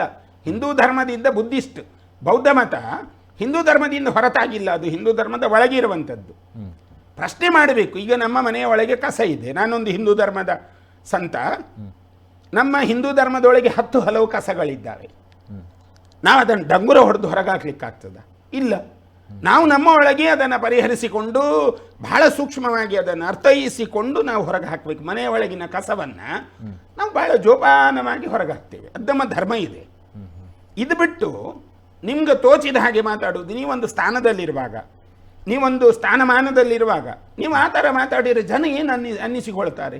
ಹಾಗಾಗಿ ನಾವು ಹೇಳೋದು, ಆ ಥರ ನೀವು ಮಾತಾಡಬಾರದು. ಸ್ವಾತಂತ್ರ್ಯ ಇದೆ, ಅಭಿವ್ಯಕ್ತಿ ಸ್ವಾತಂತ್ರ್ಯ ಇದೆ, ಮಾತಿಗೆ ಹೇಗೂ ಮಾತಾಡ್ಬೋದು, ಅಭಿವ್ಯಕ್ತಿ ಸ್ವಾತಂತ್ರ್ಯ ಇದೆ. ಅದೇ ಬೇರೆಯವರು ಮಾತಾಡುವಾಗ ನೀವು ಅಧಿಕಾರದಲ್ಲಿ ಇರುವಾಗಲೇ ಬೇರೆಯವರು ಮಾಡಿದ್ದನ್ನು ನೀವು ಪ್ರಶ್ನೆ ಮಾಡಲೇ ಇಲ್ಲ. DJ ಹಳ್ಳಿ KG ಹಳ್ಳಿ ಗಲಭೆ ನಡೀತಲ್ಲ, ಯಾಕೆ ಇವರೆಲ್ಲ ಆಗ ಮಾತಾಡಲಿಲ್ಲ? ಮಾತಾಡಬೇಕಿತ್ತಲ್ಲ. ಈಗ ಮಾತಾಡುವವರು ಆಗಲೂ ಮಾತಾಡಬೇಕಿತ್ತು, ಆಗ ಇವರು ಯಾರು ಮಾತಾಡಲಿಲ್ಲ. ಹಾಗೆ ಅಂತೇಳಿ ಯಾರಿಗೂ ಆಗಿದ್ದಲ್ಲ, ಅವರ ಸಹಪಾಠಿಗೆ ಆಗಿರೋದು. ಇದು ರಾಜಕೀಯ. ಇದು ಮಾತಾಡಿದರೆ ವಜ್ರದೇಹಿ ಶ್ರೀಗಳು ರಾಜಕೀಯ ಮಾತಾಡಿದ್ರು, ಇದು ಹೇಗೆ ರಾಜಕೀಯ ಆಗ್ತದೆ? ಆಗಿರುವ ಅನ್ಯಾಯವನ್ನೇ ಹೇಳಿರೋದು, ಇದು ರಾಜಕೀಯ ಆಗತ್ತಾ ಹೇಳಿ? ಆಯಿತು. ಉದಯನಿಧಿ ಸ್ಟಾಲಿನ್ ಹಿಂದೂ ಧರ್ಮದ ಬಗ್ಗೆ ಮಾತಾಡಿದ ಅಂತಂದರೆ ನಾವು ಮಾತಾಡಿದರೆ ಅದು ರಾಜಕೀಯ. ಉದಯನಿಧಿ ಸ್ಟಾಲಿನನ್ನು ವಿರೋಧಿಸಿದರೆ ಅದು ರಾಜಕೀಯನ? ಆಯಿತು. ಹಿಂದೂ ಸಮಾಜದ ವಿರುದ್ಧವಾಗಿ ಒಂದು ಕಾನೂನು ಬಂತು, ಆ ಕಾನೂನಿನ ಬಗ್ಗೆ ನಾವು ಮಾತಾಡಿದರೆ ಅದು ರಾಜಕೀಯ, BJPಗೆ ಅವರು ಸಪೋರ್ಟ್ ಮಾಡ್ತಾರೆ. ಇದೆಲ್ಲ ಈ ವಿಷಯಗಳಲ್ಲೆಲ್ಲ ನಾವು ಚರ್ಚೆ ಮಾಡ್ತಾ ಹೋದರೆ ಎಲ್ಲಿ ಉತ್ತರ ಸಿಗ್ತದೆ ಹೇಳಿ ನೋಡೋಣ. ಹಾಗಾಗಿ ಹೇಳ್ತಾರೆ ಅವರು ರಾಜಕೀಯ ಮಾತಾಡ್ತಾರೆ. ಇದೆಲ್ಲ ಹೇಗೆ ರಾಜಕೀಯ ಆಗ್ತದೆ? ಅವರು ಪಟ್ಟಿ ಮಾಡಿ ತೋರಿಸ್ಲಿ. ಅವರು ಮಾತಾಡುವಾಗ ಹೇಗೆ ಬೇಕಾದ್ರೂ ಮಾತಾಡ್ತಾರೆ, ಅದಕ್ಕೆ ರಾಜಕೀಯ ಆಗುವುದಿಲ್ಲ. ಈಗ ಎಷ್ಟೋ ಸ್ವಾಮೀಜಿಗಳು ಮೀಸಲಾತಿಯ ವಿಷಯದಲ್ಲಿ ಮಾತಾಡ್ತಾರೆ, ಮಾರ್ಗಕ್ಕೂ ಬರ್ತಾರೆ, ಅದು ರಾಜಕೀಯ ಆಗುವುದಿಲ್ವಾ? ಅವಾಗ ಅದೆಲ್ಲ ಅಲ್ಲ, ಅದು ರಾಜಕೀಯ ಅಲ್ಲ. ಹಾಗಾಗಿ ನಾವು ಹೇಳೋದೇನು, ಸಮಾಜಕ್ಕೆ ವಿರುದ್ಧವಾಗಿ ಯಾವ ವಿಷಯಗಳು ಬಂದ್ರೂ ನಾವು ಮಾತಾಡ್ತೇವೆ. ಅದು ರಾಜಕೀಯ ಇರಲಿ, ಇನ್ನೊಂದಿರಲಿ, ಮತ್ತೊಂದಿರಲಿ, ಅದರ ಬಗ್ಗೆ ನಾವು ತಲೆಗೆಡಿಸಿಕೊಳ್ಳುವುದಿಲ್ಲ. ಯಾರೋ ಹೇಳ್ತಾರೆ BJP ಅಧಿಕಾರದಲ್ಲಿರುವಾಗ ಅವರು ಮಾತಾಡುವುದಿಲ್ಲ, BJP ಅಧಿಕಾರದಲ್ಲಿರುವಾಗಲೂ ಮಾತಾಡ್ತೇವೆ, ಇನ್ನೊಂದು ಪಕ್ಷ ಅಧಿಕಾರಕ್ಕೆ ಬಂದರೂ ಮಾತಾಡ್ತೇವೆ. ಅದು ನಮ್ಮ ಧರ್ಮಕ್ಕೆ ಸಂಬಂಧಪಟ್ಟ, ನಮ್ಮ ಧಾರ್ಮಿಕವಾಗಿರುವಂಥ ವಿಚಾರಧಾರೆಗಳಿಗೆ ಸಂಬಂಧಪಟ್ಟ ಯಾವುದೇ ವಿಷಯಗಳು ಬಂದರೂ ಅಲ್ಲಿ ನಾವು ಮಾತಾಡ್ತೇವೆ. ಈ ಶ್ರೀಗಳಿಗೆ ಕಾಂಗ್ರೆಸ್ನ ಮೇಲೆ ಅಷ್ಟೂ ಕೂಡ ವೈಷಮ್ಯಗಳು ಯಾಕೆ? ಏನಾದರೂ ಅಂಥ ಘಟನೆಗಳು ಏನಾದರೂ ನಡೆದು ಹೋಗಿದೆಯಾ ಈ ಹಿಂದೆ? ಕಾಂಗ್ರೆಸ್ಸಿಗೂ ನಮಗೂ ವೈಷಮ್ಯ ಅನ್ನುವಂಥದ್ದೇನೂ ಇಲ್ಲ. ಈಗ ಕಾಂಗ್ರೆಸ್ಸಿನ ಅಧಿನಾಯಕರು ಯಾರು ಸಿಕ್ಕಿದ್ರು ನಮ್ಮ ಜೊತೆ ಒಳ್ಳೆ ಭಾವದಲ್ಲಿ ಇದ್ದಾರೆ. ಆದರೆ ಕಾಂಗ್ರೆಸ್ ಕಾರ್ಯಕ್ರಮಕ್ಕೆ ಆಹ್ವಾನ ಇಲ್ಲ ಶ್ರೀಗಳಿಗೆ, ಅಥವಾ ಕಾಂಗ್ರೆಸ್ನ ಯಾವುದೇ ಒಂದು ಕಾರ್ಯಕ್ರಮಗಳಲ್ಲೂ ಕೂಡ ಶ್ರೀಗಳು ನಾವು ಹೋಗುವುದಿಲ್ಲ ಅಂದರೆ ಹಿಂದೂ ಧರ್ಮದ ವಿಚಾರಧಾರೆಗಳ ವಿಷಯದಲ್ಲಿ ನಾವು ಒಂದು ಸಂದರ್ಭದಲ್ಲಿ ಹೋರಾಟ ಮಾಡಿದಾಗ ನಮ್ಮ ಮೇಲೆ 7-8 ಕೇಸುಗಳನ್ನು ದಾಖಲು ಮಾಡಿದ್ರು ಕಾಂಗ್ರೆಸ್ನವರು. 7-8 ಕೇಸುಗಳನ್ನು ನಮ್ಮ ಮೇಲೆ ದಾಖಲು ಮಾಡಿದರು ಅನ್ಯಾಯವಾಗಿ. ನಾವು ಹೋದದ್ದು ಹಿಂದೂ ಧರ್ಮದ ವಿಷಯವಾಗಿ, ನಮ್ಮದೇನು ಮಠದ ವಿಷಯದಲ್ಲಿ ಹೋದದ್ದಲ್ಲ ನಾವು. ಆವಾಗ ಅಲ್ಲಿ ಆಗಿರುವಂತಹ ಘಟನೆಗಳಿಗೆ ನಮ್ಮನ್ನು ಹೊಣೆ ಮಾಡಿ ನಮ್ಮ ಮೇಲೆ ಕೇಸ್ ಹಾಕಿದರು. ಮತ್ತು ಅವರ ಒಳಗೆ ಅವರ ವಿಷಯದಲ್ಲಿ ನಮಗೆ ಯಾಕೆ ಸಹಮತ ಇರಬೇಕು? ನಾವು ಹೋಗಿರೋದು ಧರ್ಮ ವಿಷಯವಾಗಿ, ಕೇಸ್ ಹಾಕುವ ಅವಶ್ಯಕತೆ ಏನಿತ್ತು? ಈಗ ರೈತರ ಹೋರಾಟ ನಡೀತಾ ಇದೆಯಲ್ಲ, ಕಾವೇರಿ ಕಿಚ್ಚು, ಎಲ್ಲದಕ್ಕೂ ಇವರು ಕೇಸ್ ಹಾಕ್ತಾರಾ? ಕೇಸ್ ಹಾಕಿದ್ರೆ ಆ ರೈತರು ಇವರನ್ನು ಬಿಡ್ತಾರಾ? ಈಗ ಕಾವೇರಿ ಕಿಚ್ಚು ನಡೀತಾ ಇದೆಯಲ್ಲ, ಅದು ರೈತನ ಅಸ್ತಿತ್ವದ ಮೇಲೆ ನಡೆಯೋದು, ಅವನ ಹೊಟ್ಟೆಪಾಡಿನ ವಿಷಯ. ಅದು ಹೊಟ್ಟೆಪಾಡಿನ ಜೀವನ ಅಂದರೆ ಅದು ಇಡೀ ದೇಶದ ಜೀವನ. ಕೃಷಿತೋ ನಾಸ್ತಿ ದುರ್ಭಿಕ್ಷಂ. ಇವತ್ತು ಕಾವೇರಿಯಲ್ಲಿ ನೀರಿಲ್ಲ, ನೀರನ್ನು ತಮಿಳುನಾಡಿಗೆ ಹರಿಸ್ತಾರೆ ಅಂತಲಾದರೆ ರೈತನನ್ನ ಮಟ್ಟ ಹಾಕಿ ಸರ್ಕಾರ ನಡೆಸ್ತೇವೆ ಅಂತಂದ್ರೆ ಸಾಧ್ಯವಿಲ್ಲ. ರೈತನಿದ್ದರೆ ಸರ್ಕಾರ, ರೈತ ತಾನು ಬೆಳೆದ ಬೆಳೆಗೆ ಕಿಸ್ತು ಕಟ್ಟಿದ್ರೆ ಮಾತ್ರ ಸರ್ಕಾರ ನಡೆಯೋದು. ರೈತ ಕೊಡದಿದ್ರೆ ಅನ್ನದಾತನ ಬಗಲು ಬರಿದಾಗ್ತಾ ಹೋದರೆ ಸರ್ಕಾರ ಯಾವುದೂ ನಿಲ್ಲಲ್ಲ. ಹಾಗಾಗಿ ಈ ಸನ್ನಿವೇಶವನ್ನು ನಾವು ಗಮನಿಸಿದಾಗ ಆ ಹೋರಾಟಗಳಿಗೆ ಇವರು ಕೇಸ್ ಹಾಕ್ತಾರಾ? ಹಾಗಿದ್ರೆ ನಮ್ಮನ್ನು ಯಾಕೆ ಹಾಗೆ ನಡೆಸಿಕೊಂಡ್ರು ಕೇಳಬಹುದಿತ್ತು. ಏನು ನಡೆದಿದೆ, ಆ ಘಟನೆಗಳೇನು ನಡೆದಿದೆ? ಒಂದು ಸಂಘದ ಕರ್ತವ್ಯವನ್ನು ಮಾಡ್ತಾ ಇದ್ದ ಒಬ್ಬ ನಮ್ಮ ಹುಡುಗನ ಮೇಲೆ ತಲವಾರು ಬೀಸುವಾಗ, ಅವನು ಎಲ್ಲೂ ಅವ ಕೋಮುವಾದಿಯಲ್ಲ, ಇನ್ನೊಂದಲ್ಲ, ಮತ್ತೊಂದಲ್ಲ, ಏನೂ ಅಲ್ಲ, ಅವನ ಪಾಡಿಗೆ ಬದುಕ್ತಾ ಇದ್ದವ. ಅವನ ಮೇಲೆ ತಲವಾರು ಬೀಸುವಾಗ ನಾವು ಸುಮ್ಮನೆ ಇರಬೇಕಂದ್ರೆ ಹೇಗಿರೋದು ನೋಡಿ. ಈ ಸನ್ನಿವೇಶಗಳೆಲ್ಲ ಬಂದಾಗ ನಾವು ಸೊಲ್ಲೆ ಎತ್ತುತ್ತೇವೆ, ನಾವು ಧ್ವನಿ ಎತ್ತುತ್ತೇವೆ. ಈ ಧ್ವನಿಯನ್ನು ಅವರು ಕಾಂಗ್ರೆಸ್ ವೇದಿಕೆಗೆ ಅವರನ್ನು ಕರೆಯುವುದಿಲ್ಲ. ನಾವು BJP ವೇದಿಕೆಗೆ ಹೋಗಲ್ಲ, ಇನ್ನು ಕಾಂಗ್ರೆಸ್ ವೇದಿಕೆಗೆ ಯಾಕೆ ಹೋಗ್ತೇವೆ? ಆಯ್ತೇ, ಇನ್ನು ಆ ಪ್ರಶ್ನೆಗಳು ಯಾವುದು ಬರಲ್ಲ. ಹಾಗೆಂತ ಹೇಳಿ ಅಲ್ಲಿರುವ ತುಂಬ ನಾಯಕರ ಬಗ್ಗೆ ನಮಗೆ ತುಂಬ ಅಭಿಮಾನ ಇದೆ, ಕೆಲವು ನಾಯಕರ ಮೇಲೆ ನಮಗೆ ತುಂಬ ಪ್ರೀತಿ ಇದೆ. ಅವರು ಎಲ್ಲಿ ಸಿಕ್ಕಿದ್ರೂ ಅವ್ರ ಜೊತೆಗೆ ನಮ್ಮ ಸಂವಹನ ಇರ್ತದೆ, ಅದರಲ್ಲಿ ಯಾವುದೇ ಮತಭೇದ ನಾವು ಮಾಡೋದಿಲ್ಲ. ಈಗ ಪ್ರಮುಖವಾಗಿರುವಂಥದ್ದು ಈ ಜಾತ್ಯತೀತ ಸೋಗಲಾಡಿಗಳ ಮುಂದೆ ವಿಜೃಂಭಿಸುವಂಥ ನೆಪದಲ್ಲಿ ಇನ್ನೊಂದು ಧರ್ಮವನ್ನು ನಿಂದಿಸಲಿಕ್ಕೆ ಶ್ರೀಗಳು ಮುಂದಾಗ್ತಾರಾ ಅಂತ ಹೇಳಿ. ಈಗ ಧರ್ಮ ಅನ್ನುವುದೇ ಒಂದೇ ಇರುವುದು, ಧರ್ಮ ಅನ್ನೋದು ಒಂದೇ ಇರುವುದು, ಬಾಕಿ ಎಲ್ಲವೂ ಮತ. ಹಾಗೆಲ್ಲ ನಾವು ಗಮನಿಸ್ತಾ ಹೋದರೆ ನಮ್ಮೊಳಗೆ ತುಂಬ ಧರ್ಮಗಳಿದ್ದಾವೆ. ಶೈವ ಧರ್ಮ ಇದೆ, ಶಾಕ್ತೇಯ ಧರ್ಮ ಇದೆ. ಅಂದರೆ ನಾವು ಧರ್ಮ ಅಂತ ಹೇಳ್ತಾ ಹೋದರೆ ಶಂಕರಾಚಾರ್ಯರು ಸ್ಥಾಪನೆ ಮಾಡಿದ್ದಾರೆ, ಮಧ್ವಾಚಾರ್ಯರು ಸ್ಥಾಪನೆ ಮಾಡಿದ್ದಾರೆ, ರಾಮಾನುಜಾಚಾರ್ಯರು ಸ್ಥಾಪನೆ ಮಾಡಿದ್ದಾರೆ. ಇದರೊಳಗೆ ದಯಾನಂದ ಸರಸ್ವತಿ ಸ್ವಾಮೀಜಿಯವರು ಇಂತಹ ರಮಣ ಮಹರ್ಷಿಗಳು ಆರ್ಷೇಯವಾಗಿರುವಂಥ ವಿಚಾರಧಾರೆಗಳನ್ನು ನಾರಾಯಣ ಗುರುಗಳಾದಿಯಾಗಿ ಎಲ್ಲರೂ ತಂದಿದ್ದಾರೆ. ಇದೆಲ್ಲವೂ ಧರ್ಮ ಆಗ್ತಾ ಹೋದರೆ ನಮ್ಮ ಧರ್ಮ ಬಹಳ ವಿಶಾಲವಾದಂಥದ್ದು. ಹಾಗಾಗಿ ಈ ಧರ್ಮ ಅನ್ನುವುದು ಬಂದಾಗ ಮತ್ತೊಬ್ಬರನ್ನ ತಗೊಳ್ತಾರೆ ಅನ್ನೋದೇ ಸುಳ್ಳು. ನಾವು ಹೇಳಿದ್ವಲ್ಲ ಆಗ, ನಮ್ಮ ಧರ್ಮ ಕಾಲಕಾಲಕ್ಕೆ ತಕ್ಕಂತೆ ಪರಿವರ್ತನೆಯಾಗಿ ತನ್ನ ವೈಜ್ಞಾನಿಕ ತಿರುವುಗಳನ್ನು ನಮ್ಮ ಧರ್ಮ ಪಡೆದುಕೊಂಡಿದೆ. ಕೇವಲ ಅಧ್ಯಾತ್ಮ ಅಲ್ಲ, ವೈಜ್ಞಾನಿಕವಾಗಿರುವಂತಹ ಚಿಂತನೆಗಳನ್ನಿಟ್ಟುಕೊಂಡು ನಮ್ಮ ಧರ್ಮ ಸಾಗ್ತಾ ಇದೆ. ಈ ಬೇರೆ ಮತಗಳು ಅಂದರೆ ವಿದೇಶದಿಂದ ಆಮದಾಗಿರುವಂತಹ ಮತಗಳು ಈಗ ಎಷ್ಟೋ 2000 ವರ್ಷ 1500 ವರ್ಷದ ಒಂದು ನಿಲುಮೆಯನ್ನು ಪಡೆದುಕೊಂಡಿರುವಂತಹ ಮತಗಳು ಅವುಗಳ ಒಂದು ಇತಿಮಿತಿಯಲ್ಲೇ ಇರಬೇಕು. ಯಾಕೆಂದ್ರೆ ಬದಲಾವಣೆ ಆಗಿಲ್ಲ. ತಿದ್ದುಪಡಿಯೋ ಟೀಕೆಯೋ ಭಾಷ್ಯವೋ ಯಾವುದೂ ಆಗಿಲ್ಲ ಅದಕ್ಕೆ. ಹಾಗಾಗಿ ಅದು ಹಾಗೇ ಇದ್ದಾವಲ್ಲ, ಅವ್ರು ಯಾಕೆ ನಮ್ಮ ಬಗ್ಗೆ ಮಾತಾಡಬೇಕು? ಆಗ ನಾವು ಅದರ ಬಗ್ಗೆ ಸೊಲ್ಲೆತ್ತುತ್ತೇವೆ. ನಿಮ್ಮಲ್ಲಿ ಈಗ ನಮ್ಮ ತಟ್ಟೆಯಲ್ಲಿ ಒಂದು ಸಣ್ಣ ಜೇನ್ನೋಣ, ಅವರ ತಟ್ಟೆಯಲ್ಲಿ ಬೇರೆಯೇ ದೊಡ್ಡ ವಸ್ತು ಇದೆ. ಆವಾಗ ಅವರು ಅದನ್ನು ನೋಡಬೇಕೇ ಹೊರತು ನಮ್ಮ ತಟ್ಟೆಗೆ ನೋಡಬಾರ್ದು. ನಮ್ಮಲ್ಲಿ ಅಸ್ಪೃಶ್ಯತೆ ಇದೆ, ನೀವು ದಲಿತರನ್ನು ಹೊರಗಿಟ್ಟಿದ್ದೀರಿ ಅಂತೆಲ್ಲ ಪ್ರಶ್ನೆ ಮಾಡುವ ಅಧಿಕಾರ ಯಾರಿಗಿದೆ? ನಮ್ಮಲ್ಲಿ ಇವತ್ತಿಗೂ ಕೆಲವರು ನಮ್ಮ ಹತ್ತಿರವನ್ನು ಮಾತಾಡಲಿಕ್ಕೂ ಅವರು ಇಷ್ಟಪಡುವುದಿಲ್ಲ. ನಮ್ಮ ಹಿರಿಯವರು ಇದ್ದಾರೆ, ನಮ್ಮಲ್ಲೂ ಕೂಡ ನಮ್ಮ ಸಮುದಾಯದ ಹಿರಿಯವರೆಲ್ಲ ಇದ್ದಾರೆ. ಡೋಲು ಹಾಕುವವರು ಇದ್ದಾರೆ, ಹಿಂದಿನಿಂದ ಆ ಡೋಲಿನ ಪರಂಪರೆಯನ್ನು ನಡೆಸಿಕೊಂಡು ಬಂದವರಿದ್ದಾರೆ. ಅವರೆಲ್ಲ ಈಗಲೂ ನಮ್ಮ ಹತ್ತಿರ ಬರುವಾಗಲೂ ತುಂಬ ಅವರಿಗೆ ಎಷ್ಟು ಶ್ರದ್ಧೆ ಅಂದರೆ ನಮಗೆ ಕೆಲವೊಮ್ಮೆ ಇವರು ಯಾಕೆ ಹೀಗೆ ನಡ್ಕೊಳ್ತಾರೆ, ಬನ್ನಿ ಮಂತ್ರಾಕ್ಷತೆ ತಗೊಳ್ಳಿ ಹೇಳಿದ್ರು ಅವ್ರು ಬಹಳ ದೂರ ನಿಲ್ತಾರೆ. ಅಂದರೆ ಈ ಪರಿವೆ ಕೂಡ ಉಂಟು ಅದರಲ್ಲಿ. ಈ ಶಿಷ್ಟಾಚಾರವನ್ನು ಅವರು ಬೆಳೆಸಿಕೊಂಡಿದ್ದಾರೆ. ಯಾರೋ ಈಗ ಒಂದು 4-5 ಪದವಿಯನ್ನು ಪಡೆದುಕೊಂಡಿದ್ದೇನೆ, ನಾನು 10 ಪ್ರಬಂಧಗಳನ್ನು ಪಡೆದುಕೊಂಡು ಡಾಕ್ಟರ್ ಆಗಿದ್ದೇನೆ ಅಂತ ಅಂಥವರೆಲ್ಲ ಈಗ ಬೇರೆ ಬೇರೆ ಮಾತಾಡ್ತಾರೆ. ಅವರಿಗೆ ಯಾವ ತಪ್ಪು ಕಾಣ್ತದೆ ಯಾರಿಗೆ ಗೊತ್ತು? ನಮ್ಮಲ್ಲಿ ನೋಡಿ, ಮೇಲೆ ಹೋಗ್ಲಿಕ್ಕೂ ಅವಕಾಶವಿದೆ, ಕೆಳಗೆ ಬರಲಿಕ್ಕೂ ಅವಕಾಶವಿದೆ, ಕೆಳಗಿನ ಮೇಲೆ ಹತ್ತಲಿಕ್ಕೂ ಅವಕಾಶವಿದೆ. ನಮ್ಮಲ್ಲಿ ಕೃಷ್ಣ ಹೇಳಿರುವಂಥದ್ದು.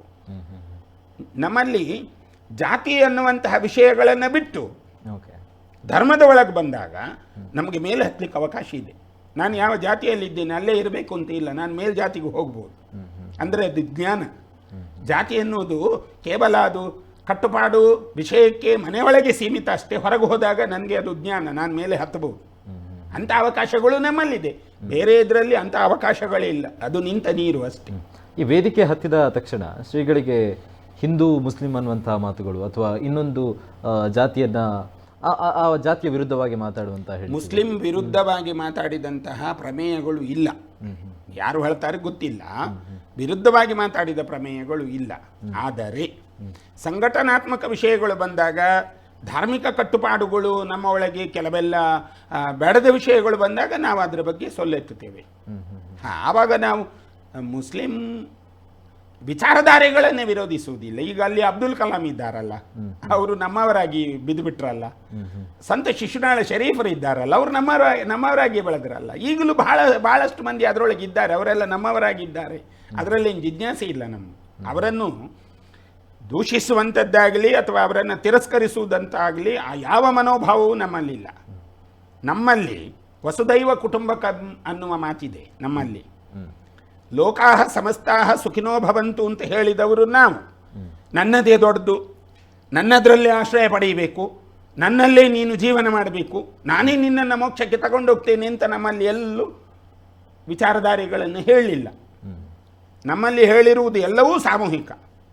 ಇವತ್ತು ನೀವೊಂದು ಸತ್ಯನಾರಾಯಣ ಕಥಾಪೂಜೆಯನ್ನು ನೋಡಿ, ಮನೆಯ ಯಜಮಾನಿ ಯಜಮಾಂತಿ ಇಬ್ಬರು ಮಕ್ಕಳು ಅವರು ಮಾಡೋದು. ಅಲ್ಲಿ ಹೋಗುವ ಪುರೋಹಿತರು ಹೇಳುವುದು ಲೋಕಾಹ ಸಮಸ್ತಾಹ ಸುಖಿನೋ ಭವಂತು, ಸಮಸ್ತ ಸನ್ಮಂಗಲಾನಿ ಭವಂತು ಅಂತ ಅವರು ಹೇಳುವುದು. ಅಲ್ಲಿ ಬದಿಯಲ್ಲಿದ್ದ ಇನ್ನೊಬ್ಬರು ಕ್ರೈಸ್ತ ಮತದವರಿದ್ದಾರೆ, ಅವರಿಗೂ ಒಳ್ಳೆಯದಾಗಲಿ ಅಂತಲೇ ಅರ್ಥ. ಇನ್ನೊಬ್ಬರು ಇಸ್ಲಾಂ ಮತದವರಿದ್ದಾರೆ, ಅವರಿಗೂ ಒಳ್ಳೆಯದಾಗಲಿ ಅಂತ ಈ ಪುರೋಹಿತರು ಬೇಡಿದ್ದು. ಹಾಗಾಗಿ ನಮ್ಮಲ್ಲಿ ಆರ್ಷೇಯ ಧೋರಣೆಗಳು ಬಹಳ ಹಿಂದಿನಿಂದಲೇ ಬಂದಿದೆ. ಈಗ ಇಲ್ಲಿ ಯಜಮಾನ ಯಾರೋ ಕೇಶವ ಪೂಜಾರಿಯ ಅಥವಾ ಯಾರೋ ಮಾಧವ ಶೆಟ್ಟಿಯ ಅಥವಾ ಯಾರೋ ಜನಾರ್ದನ ಭಟ್ಟ, ಆ ಪ್ರಶ್ನೆಯೇ ಮಾಡುವುದಿಲ್ಲ. ಅವರು ಪ್ರಶ್ನೆ ಮಾಡುವುದಿಲ್ಲ, ಯಾಕೆ ಪುರೋಹಿತರೆ ನೀವು ಇದನ್ನು ಹೇಳಿದ್ರಿ ಅಂತ ಪ್ರಶ್ನೆಯೇ ಬರುವುದಿಲ್ಲ. ನಮ್ಮಲ್ಲಿ ಆ ವಿಶಾಲತೆ, ನಮ್ಮಲ್ಲಿ ಹೇಳಿದ್ದು ತ್ಯಾಗೇನೈಕೆ ಅಮೃತತ್ವಬಾನಶು ಅಂತ ಹೇಳಿದ್ದು. ಹಾಗಾಗಿ ನಮ್ಮಲ್ಲಿ ಆ ತ್ಯಾಗಕ್ಕೆ ಬಹಳ ದೊಡ್ಡದಾಗಿರತಕ್ಕಂಥ ಇತಿಹಾಸ ಇದೆ. ಅಂದರೆ ಹಲವು ಸ್ವಾಮೀಜಿಗಳು ಹೇಳುವಂಥದ್ದು, ಶ್ರೀಗಳು ಸಂಘಟನಾತ್ಮಕವಾಗಿ ಬೆಳೆದ್ರು, ಅದಕ್ಕೋಸ್ಕರ ಅವರ ಪ್ರತಿಯೊಂದು ಮಾತಲ್ಲೂ ಪ್ರತಿಯೊಂದು ಭಾಷಣದಲ್ಲೂ ಕೂಡ ಈ ಸಂಘಟನೆಯವರು ಯಾವ ಥರ ನೇರವಾಗಿ ಒಂದು ಉಗ್ರವಾಗಿ ಮಾತಾಡ್ತಾರೆ, ಅದೇ ಥರವಾಗಿ ಇನ್ನೊಂದು ಜಾತಿಯನ್ನು ಅವರು ಹೇಳುವಂಥದ್ದು ಅಥವಾ ನಿಂದಿಸುವಂಥದ್ದನ್ನು ಮಾಡ್ತಾರೆ. ಆದರೆ ಧಾರ್ಮಿಕವಾಗಿರುವಂಥ ಮಿಕ್ಕ ಸ್ವಾಮೀಜಿಗಳು ಆ ಥರವಾಗಿ ಮಾತಾಡೋದಿಲ್ಲ, ಅವರು ಧಾರ್ಮಿಕ ನೆಲೆಯಲ್ಲೇ ಇರ್ತಾರೆ ಅಂತ ಹೇಳಿ.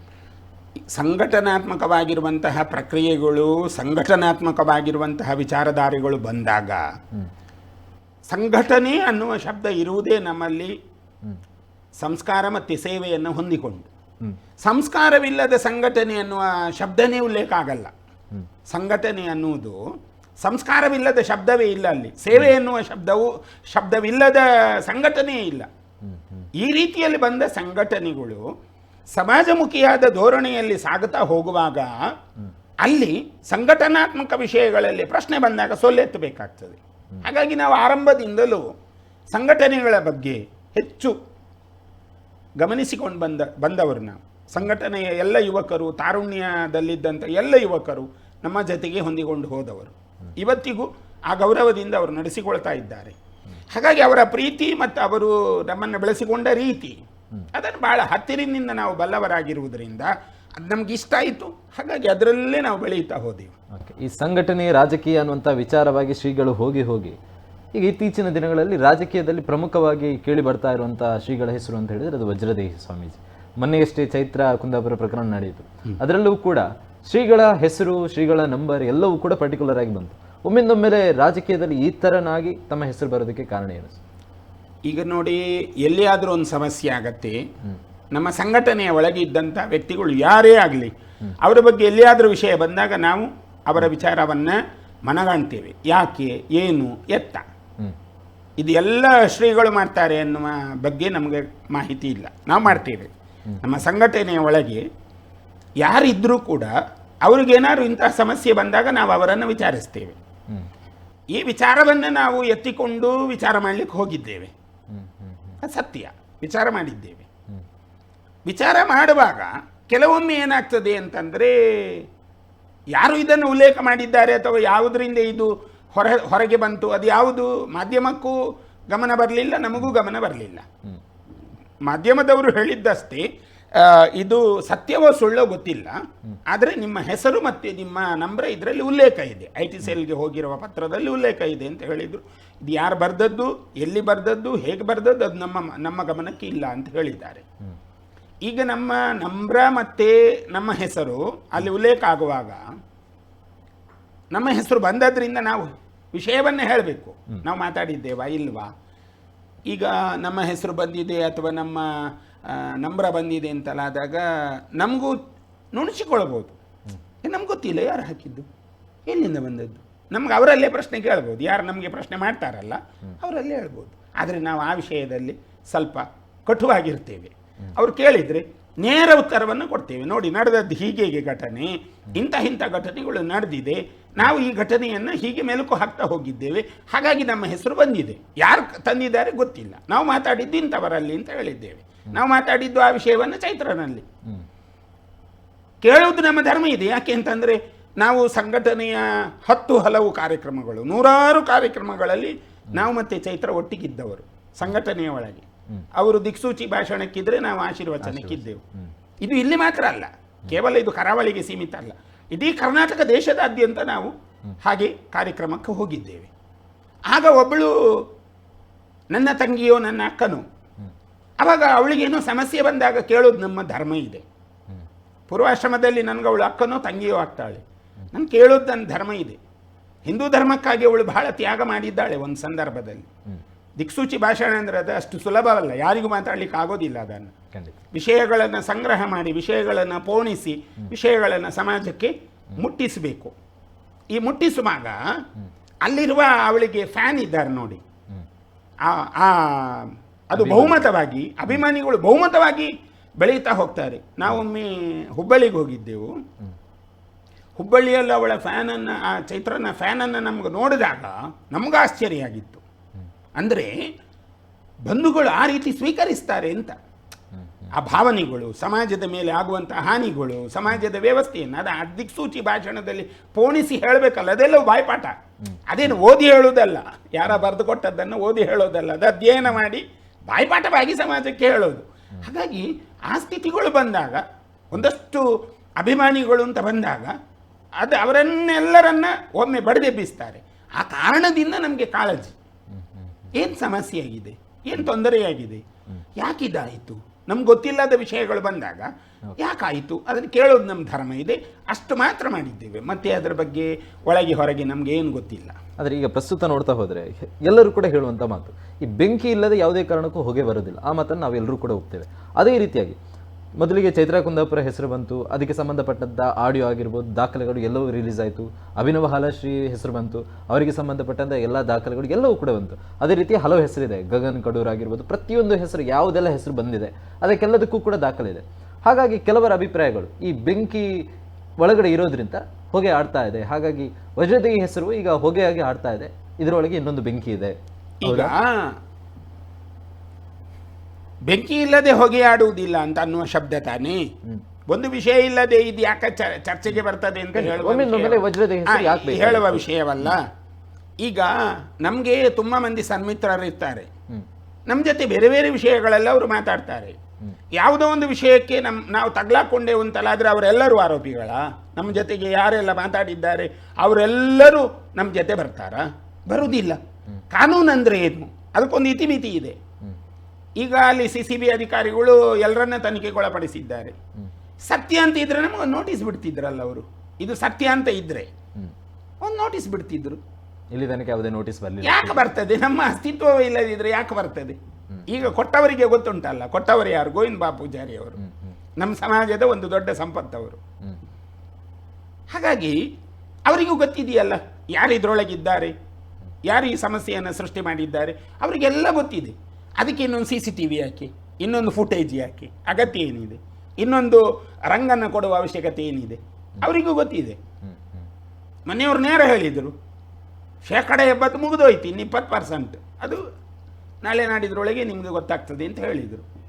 ಹಾಗಾಗಿ ಎಲ್ಲಿ ನಮ್ಮ ವಿಷಯಗಳು ಇರ್ತವೋ ಅಲ್ಲಿ ಸತ್ಯ ಹೊರಗೆ ಬರ್ತದೆ. ಸತ್ಯ ಇದ್ರೆ ಅಲ್ವಾ ಹೊಗೆಯಾಡೋದು? ಸತ್ಯವೇ ಇಲ್ಲದಿದ್ರೆ, ಒಂದು ವಸ್ತುವೇ ಇಲ್ಲದಿದ್ರೆ ಹೊಗೆಯಾಡುವ ಪ್ರಶ್ನೆಯಲ್ಲಿ ಬರ್ತದೆ. ಅಂಥದ್ದೇನು ಇಲ್ಲ ಅಲ್ಲಿ. ಹಾಗಾದರೆ ಚೈತ್ರಾ ಕುಂದಾಪುರ ಮತ್ತು ವಜ್ರದೇಹಿ ಶ್ರೀಗಳ ನಡುವೆ ಯಾವುದೇ ಬಿರುಕುಗಳಿಲ್ಲ? ಇಲ್ಲ ಇಲ್ಲ. ಹಿಂದೂ ಧರ್ಮದ ಪರವಾಗಿ ಆದರೂ ಕೂಡ ತಮ್ಮ ಹೆಸರಾಗಾದ್ರೆ ಚೈತ್ರ ಉಲ್ಲೇಖ ಮಾಡಿರಬಹುದಾ ಅಥವಾ ಬೇರೆ ಯಾರ ಷಡ್ಯಂತ್ರ? ಇಲ್ಲಿ ನಾವು ಹಿಂದಿನಿಂದಲೂ ಹೇಳಿದ್ದೇವೆ, ಇದರೊಳಗೆ ಒಂದು ಷಡ್ಯಂತ್ರ ಇದೆ, ಅದು ತನಿಖೆ ಆಗಲಿ, ತನಿಖೆಯಿಂದ ಹೊರಗೆ ಬರಲಿ ಅಂತ ಹಿಂದಿನಿಂದಲೂ ಹೇಳಿದ್ದೇವೆ. ಆ ಷಡ್ಯಂತ್ರ ಏನು ಅಂತ ಹೊರಗೆ ಬರಲಿ. ಈಗ ಆ ಷಡ್ಯಂತ್ರಗಳು ಸಮಾಜಕ್ಕೆ ಗೊತ್ತಾದರೆ ಆವಾಗ ಗೊತ್ತಾಗ್ತದೆ ಇದೇನಾಗಿದೆ ಅಂತ. ಈಗ ಇದೇನಾಗಿದೆ, ಈಗ ಅವರು ತಪ್ಪೊಪ್ಪಿಗೆ ಹೇಳಿಕೆಯನ್ನು ಕೊಟ್ಟಿದ್ದಾರೆ ಅಂತ ವರದಿಯಾಗಿದೆ, ಮಾಧ್ಯಮಗಳೆಲ್ಲ ಅದನ್ನು ಹೇಳಿದ್ದಾವೆ. ಹಾಗಾಗಿ ಅವರೇನಾದರೂ ಅಂಥದ್ದು ಮಾಡಿದರೆ ಅವರು ತಪ್ಪೊಪ್ಪಿಗೆ ಮಾಡಿರ್ಬೋದು. ಅದು ಇನ್ನು ನ್ಯಾಯಾಲಯದಲ್ಲಿ ಹೇಗೆ ನಿಲ್ತದೆ ಆ ಕೇಸು, ಅದರ ಆಧಾರದ ಮೇಲೆ ಹೋಗೋದು. ಈಗ ತಮ್ಮ ಪ್ರಕಾರ ಈ ಸಂಘಟನೆ ಅನ್ನುವಂಥದ್ದು ಏನಾದರೂ ಕರಾವಳಿಯಲ್ಲಿ ಅಥವಾ ರಾಜ್ಯದಲ್ಲಿ ಒಡೆದ ಮನೆ ಏನಾದರೂ ಆಗಿದೆಯಾ? ಸಂಘಟನೆಗಳಲ್ಲಿ ಭೇದ ಭಾವ ಇದೆ. ಅಂದರೆ ಸಂಘಟನೆಗಳಲ್ಲಿ ಹೇಗಿದೆ ಅಂತಂದರೆ ವಿಚಾರಧಾರೆಗಳು ಒಂದೇ ಇದೆ, ಆದರೆ ಕೆಲವೊಂದು ವ್ಯವಸ್ಥೆಯ ಒಳಗೆ ಧೋರಣೆಗಳ ವಿಷಯದಲ್ಲಿ ಅವರವರಲ್ಲಿ ವ್ಯತ್ಯಾಸ ಇದೆ. ಈ ವ್ಯತ್ಯಾಸವನ್ನು ನಾವು ಸರಿಪಡಿಸಿಕೊಂಡು ಹೋಗುವಲ್ಲಿ ನಾವು ಮುಂಚೂಣಿಯಲ್ಲಿ ನಿಲ್ಲಬೇಕು ಅಂತ ನಮ್ಮ ಭಾವನೆ. ಸಂಘಟನೆಗಳಲ್ಲಿ ಒಡಕಿಲ್ಲ, ಸಂಘಟನೆಗಳು ಒಂದೇ ವಿಚಾರದಲ್ಲಿರೋದು. ಈಗ ಯಾವುದೇ ಸಂಘಟನೆಗಳಿರಲಿ ಹಿಂದೂ ಧರ್ಮದ ಒಳಗೆ ಅವರಿಗೆ ಒಂದೇ ಅಜೆಂಡಾ, ಹಿಂದೂ ಧರ್ಮ ಮಾತ್ರ, ಬಿಟ್ಟರೆ ಬೇರೆ ಏನಿಲ್ಲ ಅವರ. ಆದರೆ ಸಂಘಟನೆಗೋಸ್ಕರ ದುಡಿದಂಥ ಹಲವು ನಾಯಕರು ಈಗ ಮೂಲೆ ಗುಂಪಾಗ್ತಾ ಇದ್ದಾರೆ. ಎಕ್ಸಾಂಪಲ್ ಸತ್ಯಜಿತ್ ಸುರತ್ಕಲ್ ಆಗಿರ್ಬೋದು, ಪ್ರಮೋದ್ ಮುತಾಲಿಕ್, ಅರುಣ್ ಕುಮಾರ್ ಪುತ್ತಿಲ, ಅಂದರೆ 1 by 1 ಹೆಸರುಗಳು ಬರ್ತಾ ಇದೆ. ಅಂದರೆ ಪಕ್ಷದಿಂದ ದೂರ ಇಡುವಂಥದ್ದು ಈ ಥರನಾಗಿ. ಅದೇ ರೀತಿಯಾಗಿ ವಜ್ರದೇಹಿ ಶ್ರೀಗಳಿಗೆ ಏನಾದರೂ ಪ್ಲಾನಿಂಗ್ ಆಗ್ತಾ ಇದೆಯಾ? ಅಂದರೆ ನಮಗೆ ರಾಜಕೀಯ ಹಿತಾಸಕ್ತಿ ಇದ್ದರೆ ಸಂಘಟನೆಯ ಒಳಗೆ ನಾವು ಕೆಲಸ ಮಾಡಿಕೊಂಡು ನಮಗೆ ರಾಜಕೀಯ ಹಿತಾಸಕ್ತಿ ಬಂದರೆ ನಮಗೆ ತೊಂದರೆ ಆಗ್ತದೆ. ಸಂಘಟನೆಯ ಒಳಗೆ ಇದ್ದರೆ ಏನಾಗೋದಿಲ್ಲ. ಈಗ ನಮ್ಮಲ್ಲಿ ಈಗ ಸಂಘ ಇದೆಯಲ್ಲ, ರಾಷ್ಟ್ರೀಯ ಸ್ವಯಂ ಸೇವಕ ಸಂಘ, ಅದರೊಳಗೆ ಬಹಳ ಹಿರಿಯ ತಲೆಗಳು ಇದ್ದಾವೆ, ಬಹಳ ಪ್ರಾಜ್ಞರು ಇದ್ದಾರೆ, ತುಂಬ ಜ್ಞಾನಿಗಳು ಅಂತ ಇದ್ದಾರೆ. ಅವರು ಇವತ್ತಿಗೂ ಯಾವುದೇ ಆಸೆ ಆಕಾಂಕ್ಷೆಗಳಿಲ್ಲದೆ ಜೀವನ ಮಾಡಿದ್ದಾರೆ. ಬಹಳ ಮಂದಿಯನ್ನು ನಾವು ಕಾಣ್ತೇವೆ. ಈ ಸಂಘಟನೆಗಳಲ್ಲಿ ನಾವು ರಾಜಕೀಯ ಹಿತಾಸಕ್ತಿಯನ್ನು ಇಟ್ಟುಕೊಂಡು ಕೆಲಸ ಮಾಡಿದರೆ ನಮಗೆ ಈ ಪರಿಸ್ಥಿತಿ ಬರ್ತದೆ, ಎಲ್ಲದರಿಂದ ವಿರಹಿತ ಆಗುವ ಪರಿಸ್ಥಿತಿ ಬರ್ತದೆ. ನಮಗಂತ ಭಾವ ಇಲ್ಲ. ನಾವು ಸಂಘಟನೆಯ ಒಳಗೆ ಸಮಾಜ ಧರ್ಮ ಕೇಂದ್ರೀಕೃತವಾಗಿದ್ದುಕೊಂಡು ನಮ್ಮ ಕರ್ತವ್ಯ ಇರುವುದು. ಹಾಗಾಗಿ ನಮಗೆ ರಾಜಕೀಯದ ವಿಷಯವೇ ಇಲ್ಲ. ಹಾಗಾಗಿ ನಮಗೆ ಅಂತಹ ಸನ್ನಿವೇಶಗಳು ನಿರ್ಮಾಣವೇ ಆಗಿಲ್ಲ.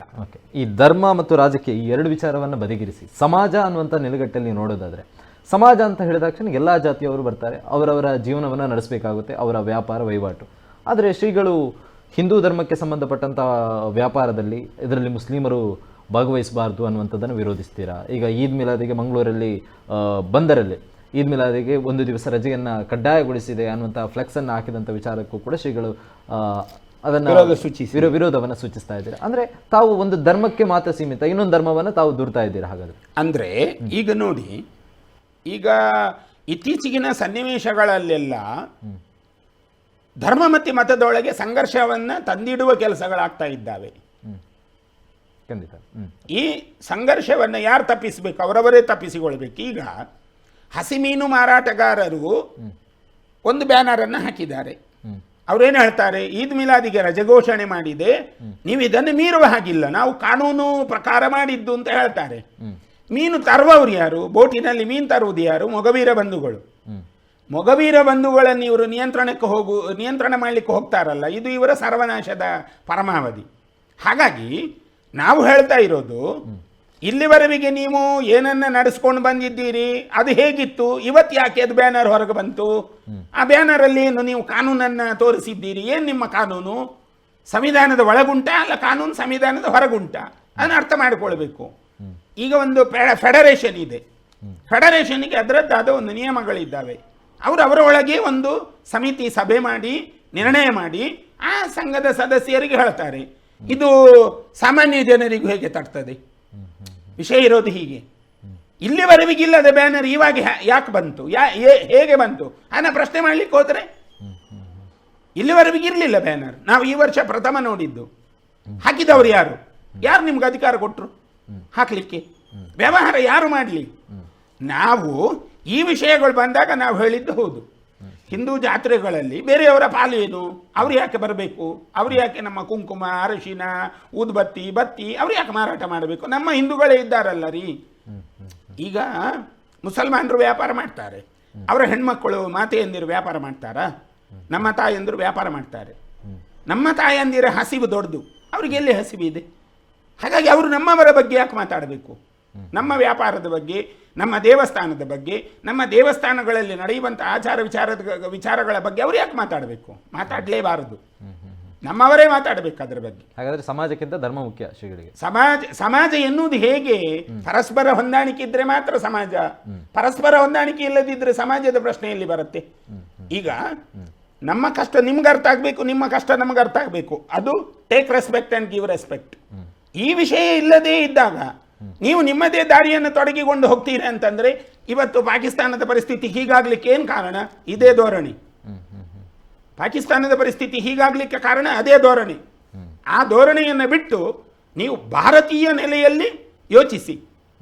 ನಾವು ಭಾರತದವರು, ನಾವು ಭಾರತೀಯ ನೆಲೆಯಲ್ಲಿ ಯೋಚಿಸಬೇಕು. ಈ ಭಾರತೀಯ ನೆಲೆಯಲ್ಲಿ ಯೋಚಿಸಿದರೆ ಇಂತಹ ತಕರಾರುಗಳು ಬರೋದಿಲ್ಲ. ಈ ಭಾರತೀಯ ನೆಲೆಯಲ್ಲಿ ಯೋಚಿಸದೆ ನನ್ನದೇ ಕಾನೂನು, ನನ್ನದೇ ಯೋಚನೆ, ನನ್ನದೇ ಚಿಂತನೆ, ನಾನು ವಿದೇಶದಿಂದ ಬರುವಾಗ ಇದೇ ಕಾನೂನು ನಾನು ಹೊಂದಿಕೊಂಡು ಬಂದಿದ್ದೆ, ನನಗದೇ ಕಾನೂನು, ಯಾವ ಕಾನೂನು ನನಗೆ ಲಾಗೂ ಆಗೋದಿಲ್ಲ ಅನ್ನುವ ಸ್ಥಿತಿಗೆ ಬಂದರೆ ಅವರಿಗೆ ಬುದ್ಧಿ ಕಲಿಸಲೇಬೇಕು. ಅವರಿಗೆ ನಾವು ಬುದ್ಧಿ ಕಲಿಸಲೇಬೇಕು. ಅಂಥವರನ್ನು ನಾವು ಮಟ್ಟ ಹಾಕಬೇಕು. ಅದು ಯಾವ ನೀತಿ ಅಥವಾ ಯಾವ ಧೋರಣೆಯಿಂದಲಾದರೂ ಅದನ್ನು ನಾವು ಪ್ರಶ್ನೆ ಮಾಡಬೇಕು. ನಾವು ಇದನ್ನು ಮಾಡದಿದ್ದರೆ ಮುಂದೊಂದು ದಿನ ನಮಗೂ ಪಾಕಿಸ್ತಾನದ ಪರಿಸ್ಥಿತಿಯೇ ಬರ್ತದೆ. ಹಾಗಾಗಿ ಇದನ್ನು ತಡೆಗಟ್ಟಬೇಕು. ಹಸಿ ಮೀನು ಮಾರಾಟಗಾರರು ಬಹಳ ಕಾಲದಿಂದ ಮೀನು ಮಾರಾಟ ಮಾಡ್ತಾ ಇದ್ದಾರೆ. ಮಾರ್ಕೆಟ್ ನಡೀತಾ ಇದೆ. ಆ ಮಾರ್ಕೆಟ್ ಒಳಗೆ ಯಾವುದೇ ಫೆಡರೇಷನ್ ಇಲ್ಲದ ಒಂದು ವ್ಯವಸ್ಥೆ ಮಾತಾಡ್ತದೆ ಅಂತಲಾದರೆ ಮತ್ತೆ ಯಾಕೆ ಎಲ್ಲರೂ ಸುಮ್ಮನಿದ್ದಾರೆ? ಇಲ್ಲಿವರೆಗೆ ಇಲ್ಲದ್ದು ಹೊಸ್ತೊಂದು ಬಂದಿದೆ ಅಂದರೆ ನಮಗೆ ಅಧಿಕಾರ ಸಿಕ್ಕಿದೆ ಅಂತನಾ? ಅದನ್ನೆಲ್ಲ ಯಾರು ಲೆಕ್ಕಕ್ಕಿಡೋದಿಲ್ಲ. ಎದುರಿಸಬೇಕಂತಂದರೆ ನಾವು ಯಾವ ರೀತಿಯಲ್ಲಾದರೂ ಅದನ್ನು ಎದುರಿಸ್ತೇವೆ. ಅದರಲ್ಲಿ ಯಾವುದೇ ರಾಜಿ ಮಾಡಿಕೊಳ್ಳುವುದಿಲ್ಲ. ಅಲ್ಲ, ಈ ಸರ್ಕಾರ ಬದಲಾದ ಕಾರಣಕ್ಕೂ ಧರ್ಮದ ಮೇಲೆ ಅಟ್ಯಾಕ್ ಆಗ್ತಾ ಇದೆ ಅನ್ನುವಂಥದ್ದಕ್ಕೂ ಹೊಂದಾಣಿಕೆ ಇದೆಯಾ ತಮ್ಮ ಪ್ರಕಾರ? ಸರ್ಕಾರ ಹೌದಲ್ವಾ? ಈಗ ಯಾಕೆ ಬ್ಯಾನರ್ ಬಂತು ಅದರ ಬಗ್ಗೆನೇ ಮಾತಾಡುವ. ಈಗ ಬ್ಯಾನರ್ ಹಿಂದೆ ಬಂದಿಲ್ಲಲ್ಲ. ಭಾಜಪಾ ಸರ್ಕಾರ ಇತ್ತು, JDS ಇತ್ತು, ಸಮ್ಮಿಶ್ರ ಸರ್ಕಾರಗಳಿತ್ತು, ಬೇರೆ ಬೇರೆ ಸರ್ಕಾರಗಳು ಆವಾಗ ಆಳಿದೆ. ಬ್ಯಾನರ್ ಬಂದೇ ಇಲ್ಲ. ಇವತ್ತು ಬ್ಯಾನರ್ ಬಂದಿದೆ. ಹಾಗಾದ್ರೆ ಸರ್ಕಾರ ಬದಲಾದ ತಕ್ಷಣ ಬ್ಯಾನರ್ ಬೀಳ್ತದೆ, ಹಿಂದೂ ಪರ ಹೋರಾಟ ಮಾಡುವಂತವರ ವಿರುದ್ಧ ಕೇಸ್ ದಾಖಲಾಗುತ್ತದೆ ಅಥವಾ ಗಡಿಪಾರು ಬರ್ತದೆ, ಕೇಸಿನ ಮೇಲೆ ಕೇಸ್ ಬರ್ತದೆ, ಗಣಪತಿಯ ಇದಕ್ಕೆ ಕಾನೂನು ಬರ್ತದೆ.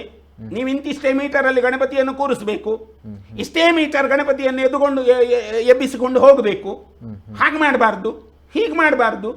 ಮಸೀದಿ ಎದುರು ಹೋಗುವಾಗ ಸ್ವಲ್ಪ ಸೌಂಡನ್ನು ಕಡಿಮೆ ಮಾಡಬೇಕು. ಇಲ್ಲ ನಿಶ್ಶಬ್ದ ಮಾಡಬೇಕು. ಈ ಕಾನೂನುಗಳು ಯಾವ ದೇಶಕ್ಕೆ ಇದು? ಯಾರಿಗೆ ಹೇಳೋದು ಇವರು ಕಾನೂನು? ಅಂದರೆ ಒಬ್ಬರಿಗೆ ಒಂದು ಕಾನೂನು ಮತ್ತೊಬ್ಬರಿಗೆ ಒಂದು ಕಾನೂನು.